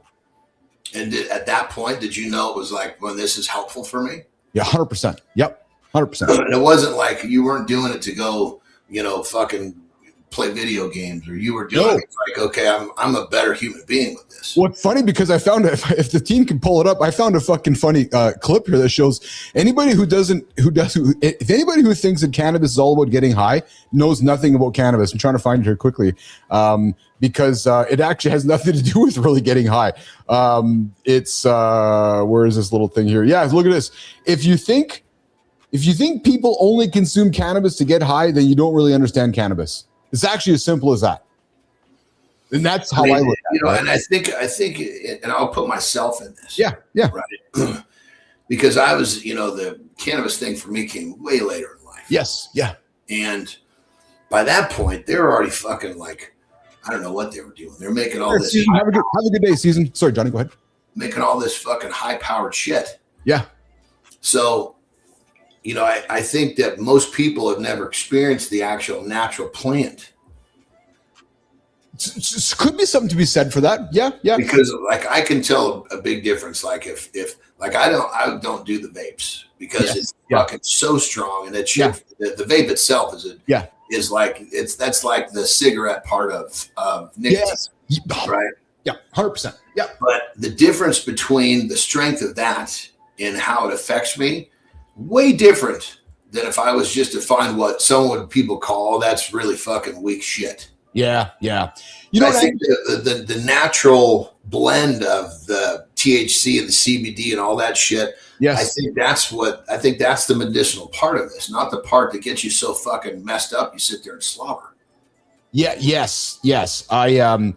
There's a funny Seth Rogen clip, or not funny, but there's a clip. Jimmy, if you can find that clip on X there, I don't expect you can, but if you found it, throw it up here for us.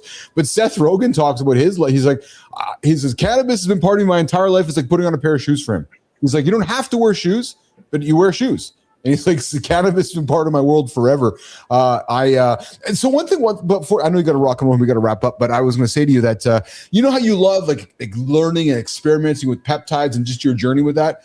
I had a buddy who introduced me to the world of cannabis. He grew, and I spent time at his house. We'd grow together. We'd chop. We'd cultivate. Yeah, you told me the stories about that. Yeah, it was fun, man. Like it was fun. I learned so much, and it stemmed my curiosity. And I think probably similar. I'm sharing with you because it's probably very similar to you as you've learned on this peptide stuff, right? So, yeah, and just in the last year or two, I've kind of been interested more in cannabis, more on a natural level. 100%. Yes, absolutely. Absolutely. You know, because I think it was Dorian Yates of all people. It was talking about how that, you know, most people have not experienced just the natural plant. And I was like, oh, fuck, I never thought about that. Yep. Because the nature brings it out in the formula of how it's supposed to be. Absolutely. As to where when we start tinkering with it, it's about, you know, because people want to get high. Yes. And as to where someone that's smoking cannabis for other reasons is really not about getting high, like you just said. Yeah, I don't smoke to get high. I don't get high. Like I actually don't get high on it, Johnny. And I don't, and I'm not saying that to make a fucking statement, because I'll puff a joint like you have a cigar, or like Humberto have a cigarette. That's just how I'll puff a joint. I don't. So then somebody says, well, then why do you do it? Because there's something in me that feels good about it. Like I enjoy it, and it's joy. I feel it. My brain it works for me, John. It works. Well, you figure if something, let's just say, fucking swallowing a piece of fucking gravel from your front yard every day brought you fucking quality of life, you'd probably be out there. You'd be shitting rocks every day. Because why would it's like we're all, I guess you'd say, trying to discover. Yes. The best quality of life for us. Yes, exactly. Well, that's why I was really inspired by Seth Rogen's comments. And I'll tell you this quickly. When I was going through my ICUC journey and as cannabis was talking more and more becoming legalized here in Canada, I found it actually kind of part of my responsibility as like a business guy. I went on some big stages and had speeches with my cannabis shirt talking about it openly because I felt like somebody had to. Because, you know, for the longest time. See, the guy who has your background speaking like that, then actually legitimize. You're not some fucking guy that's taking a break from fucking, you know, playing video games. So exactly. I'm choosing words like cannabis, not pot, right? And trying to educate that I'm not some fucking stoner, that I've been able to do some shit. So anyways, I got to get you out of here, brother. So listen, Jimmy and Keith worked really fucking hard.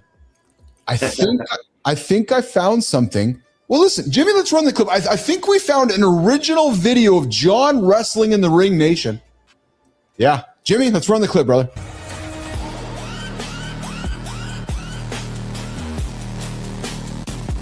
Hey, Jon, before you go, we need to talk about this old wrestling clip of you. Kneeling, soaked, fist pumping like you just discovered validation. Johnny the Emotion Anderson, the only man who could turn a 15-second highlight into a full-body spiritual experience.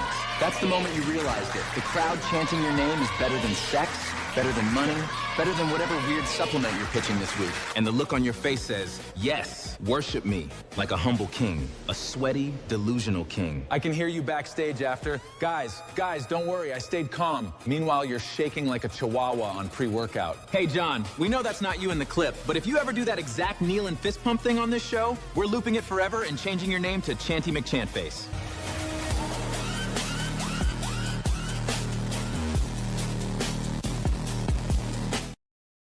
Well, one thing I can tell you, if I looked like that, I would have not had a wrestling career. I saw this and I was going, oh, I got to have some fun with Anderson. I quickly texted Jimmy. I'm like, Jimmy, I got a clip of Anderson's first time in the ring, because I was like, there's Fat John before it. And then the crowd starts chanting out. Just imagining you the first time it happened, brother. Yeah, I'm telling you, brother, it's literally, and I'm not trying to be a dick when I say this. Oh. You don't get contracts when you look that way. I believe it, yeah. But on a serious note, and I'm being serious here, tell me about the moment where you were in the ring and people may have been started cheering your name, or something happened where you're like, oh, this is pretty fucking cool. Like, seriously, there had to been a moment, because I know you weren't The Rock or Stone Cold, but there you still had. I can't tell you, it didn't happen in a fucking high school gym like that.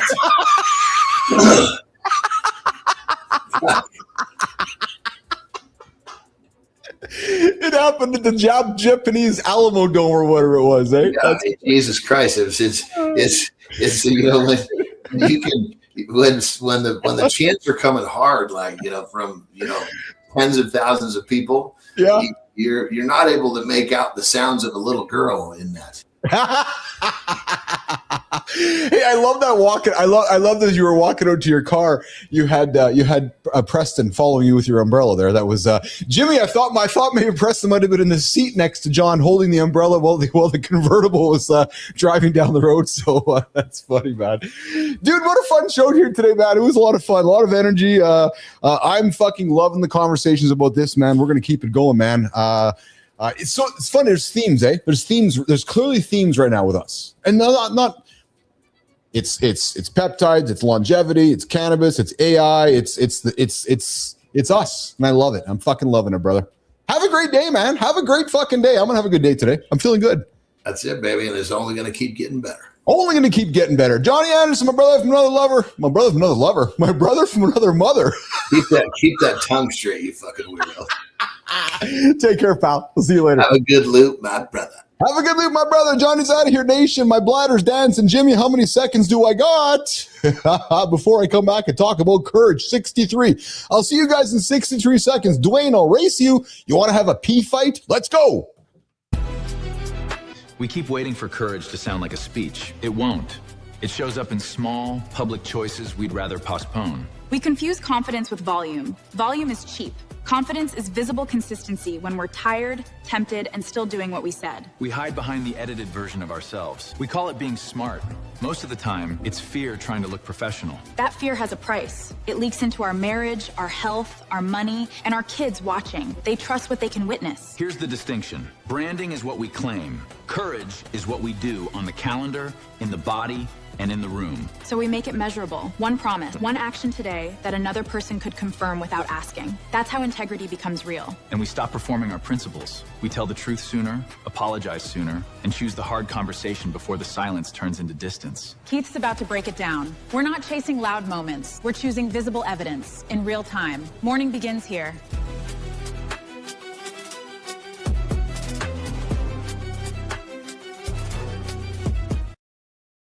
Hey, Dwayne, I beat you. Dwayne. Yeah, it was 40 seconds, man. Unloaded the whole thing in 40 seconds. I was back with 21 to go. Dwayne, you're up next, brother. Yeah, I'm going to race you, Dwayne. You got a few years on me. I'm going to race you. Hey, guys, courage. We're talking some courage today. Courage. Courage isn't loud. No. Courage isn't loud. Jimmy, it's not loud. No, courage is visible. No, courage isn't loud. It's visible. Courage is not loud. Period. And that is the mistake that most people make, I think. We seem to think that courage has to announce itself. It's like, oh, Jimmy, you ready for this one? Sorry to all my folks I'm going to offend with what I'm going to say next. I got to have a big TEDx speech. Oh, yeah? Or the big declaration. I'm going to go on my journey to lose 100 pounds starting next Friday. Or this one, Jim, this one. The big dramatic moment, which is, this is now who I am. I am arrived. I left LinkedIn for 6 months and I'm back. Yeah. Oh, yeah? Well, and sometimes, yes, okay, courage can look like that. Sure, courage can look like exactly all those things that I just showed you. But most of the time, here is what I suspect. Courage? Hey, Dwayne, It's quieter. It's more ordinary. It's more visible than vocal. It's actually what people can see you do when it would be easier not to. And this is, Jimmy, my blood pressure's going up right now. This is where people just get their whole minds in a whole rudder about this morning conversation thing. I'm like, dude, I don't know if I want to do a morning conversation on a regular basis, really. Well, you don't have courage? Yeah. You're too focused on what people are you're going to take the easier approach? Well, listen, that morning conversation is about showing up. It's about telling the truth. It's about making the call, having the conversation, starting again and apologizing first, walking into the room and going live before you feel ready is courage. Because it shows your constituents that, yeah, I'm courage. It's taking care of your body before it becomes a crisis. Hello. It's choosing the hard thing without turning it into a press release. That too, boys. Could you imagine, Dwayne, just going through your life, not telling anybody about it? Just going about, just hitting the fucking milestone, hitting the marks. Isn't that courage? And I don't know, it's visible, isn't it? People can feel it when you're getting shit done. Your kids can see it. Your kids can feel it. Your partner can feel it. Your team? Well, I hope my team feels it. I hope my team feels it because I'm trying to show them courage every single day. How do I do that? By doing. Not by procrastinating, by doing. Your audience, I hope you guys can feel the courage happening all the time here because we're showing up. It's the room. I hope the room can feel it. And that is why I do not trust courage that only exists in slogans and on billboards. The internet is full of loud courage, full of loud proclamations, people saying what they would do. Oh, here's what all the I would doers, all the I'm gunners, all the what they believe, what they stand for, what they would never tolerate, what they would build, what they would risk. Oh my God, the list goes on. The list goes on, but hey, what have you done? Oh, hold on, I haven't done it yet. I'm going to start on Monday. Fuck. Really? Where does your courage show up in the calendar? In the body?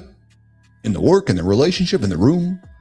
Because courage without evidence, Petro, courage without evidence is just, well, maybe bullshit. Or maybe just branding. Courage without evidence is branding. That is it. I'm courageous, but I have no evidence. Come on. And men, especially like you and I, we got to be careful with this because we all love the idea of courage. What man does not love courage? The warrior language, the battlefield language. Oh, no excuses. But sometimes, hey, Dwayne, you know what I'm saying next. Sometimes the bravest thing a man can do is nothing dramatic at all. Sometimes it's telling his wife the truth. I love you, Lauren, more than you even fucking know. Sometimes it's going to the doctor to get that checkup. Sometimes it's asking for help. Dwayne, when's the last time you asked for help? Sometimes it's admitting that he's lonely. Sometimes it's cutting the thing that makes him feel important but's ruining his life. What's shaking, Frangione? I'm here to help you, brother. And sometimes it's looking at his calendar, admitting he has built his schedule around what? Around avoidance. How many of you have built your schedule around avoidance? You know what I'm talking about. You go through your day, you have this big to-do list, you get this done, you get that done, but you avoid the one over there. And then you avoid it again. And you avoid it again. Yeah. Sometimes it's actually choosing peace over revenge. And that's the kind of courage that is not always loud, but it changes everything for everyone around you because visible courage, it gives other people, especially the folks in your circle, it gives them permission. Because when a man acts differently, what happens to the room? The room changes. When a man tells the truth, the conversation changes. When a man stops performing, other people, guess what happens, boys? They breathe. And when a man shows up live and real, people feel the difference. Hey, Charlie, remember the show 2 years ago when there was nobody here? Now I know you guys all feel it. And that is why live media matters to me so much because live, and this is what I tell people all the time when they come to us to make a show. Live shows the room whether you are present or not. You can have structure, but you still have to respond. You can have notes, but you still have to think. And that presence that you have when you show up live, it takes courage. Because the safest thing in the world is to hide behind the edited version of yourself that so many of us do. The polished part, the captioned part, the clipped. I had a conversation with the folks yesterday, which was, I don't want to talk about my faith. Why not? Your faith is part of you. But the room trusts what it can see. So if you don't show it, how can they see it? The room trusts presence. It trusts the person willing to stand in the moment. And that does not mean being reckless like our boy out in Florida, standing outside Hooters tossing potatoes at people. No, it means being available to reality. The reality that's around you. That, my friends, that is courage. And I think a lot of people are starving for courage. Not more noise, not more performance, not even some more declarations. No, they're just looking for courage. Visible courage. Quiet courage that moves the needle. Adults like you and me doing the hard thing where people can actually see it, because courage, it compounds. One visible act becomes a signal. And then what happens, Jimmy, with that signal? The signal becomes permission. And then what happens to permission? It becomes the culture. And it all starts with one morning conversation. Because in that culture, it turns into a room, and a room can change people like we are trying to do every single day on Mornings in the Lab with Keith, Jon, and Friends. And that is the thing. So if you want to know where courage is in your life, do not ask what you believe. Ask what is visible. There's a difference. Let me say it again. Do not ask what you believe. Look around. Ask what is visible. What can people see? Do they see you keeping promises? I want you to hear me very clearly with what I say next. Do they see you keeping promises? Do they see you choosing your health? Do they see you protecting your morning? Do they see you building? Or do they see you apologizing? Or do they see you taking responsibility? Can they see you making the moves? Because if you're not making the moves, they can't see you. Because that is the truth, not the fucking speech. It's the evidence. Guys, courage. The other C word that we put on the table, courage, commitment, character. Guys, courage isn't loud. Courage is visible. And if nobody can see it in how you live, then maybe it's not just courage yet. And here's what hurts. Maybe it's just an idea waiting for a body.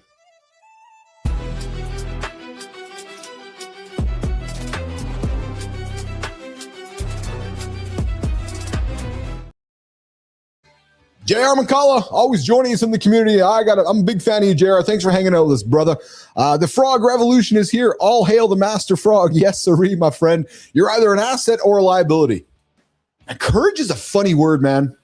You know, I would suggest, Jimmy, that most folks don't understand truly what courage is, which is why I wanted to put this monologue on the table today. Too many of us, I think, opinions, Billis's opinion, we think that courage is about announcing things. Courage is about saying I'm going to do something. Courage is about I'm going to go and do 100 things. I'm professing where my courage lies. But we often forget that the courage comes from the evidence.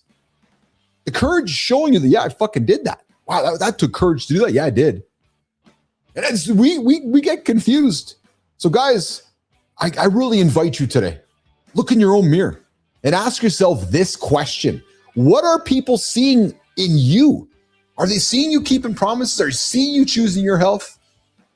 Are they seeing you protecting your mornings? I'm going to tell you guys something. I'm hoping that my peer group that I see around my community, I hope that they see me continuing to choose my health.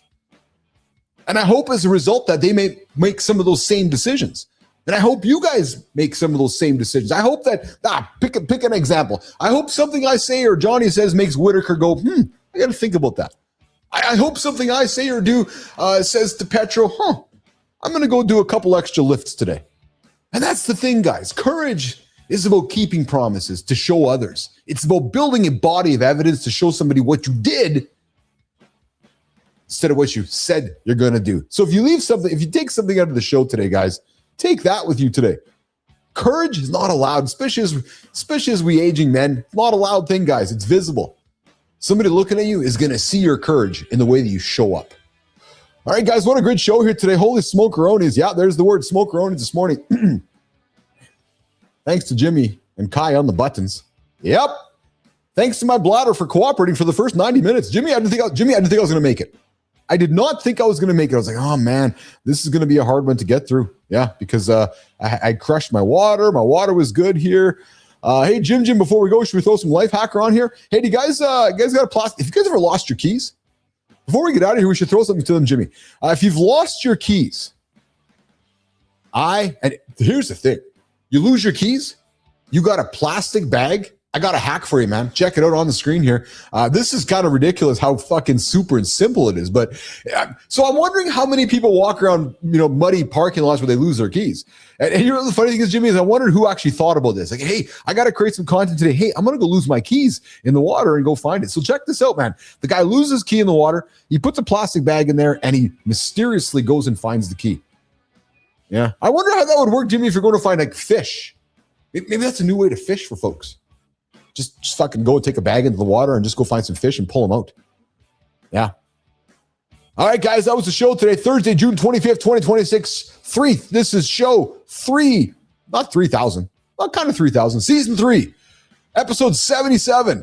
Today, we talked about nutrition. Today, we talked about identity. And guess what, guys? The meal plan you cannot keep, the supplement you cannot pronounce, the clean eating you cannot afford, all that's a fucking costume, man.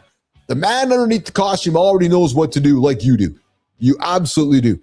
Hey, Adam, thanks for that, man. I'm really, I enjoyed the nutrition. And so, I got to be honest with this. I put that thing together. I was as much thinking about you because you clearly have been on the journey and you've been such a great supporter of our show. So if I can help educate you and help educate me, we can keep making great content together. So that's my goal. That's my vision, is to help guys like you and me help get our shit constantly sorted and moving through life. So, guys, tomorrow we got the bullshit professor himself, our favorite segment. Sorry, Brianna. We love Dr. John Petrocelli. Yeah, we're closing up with BS or no BS. Maybe we'll get into why confident men are easier to manipulate. Oh, baby. Yeah. Tomorrow, 7:30, Matt Roof gets up after it. Not all of his teeth are there. So go tune into Matty. 7:30 Eastern time. Thanks to the crew. Jimmy, Kai, Neiman, John, brother, I'll see you, man. We'll see you guys tomorrow in less than 24 hours. This is the show that we call Mornings in the Lab with Keith, John, and friends. It's time to get up and get after it. We'll see you guys tomorrow.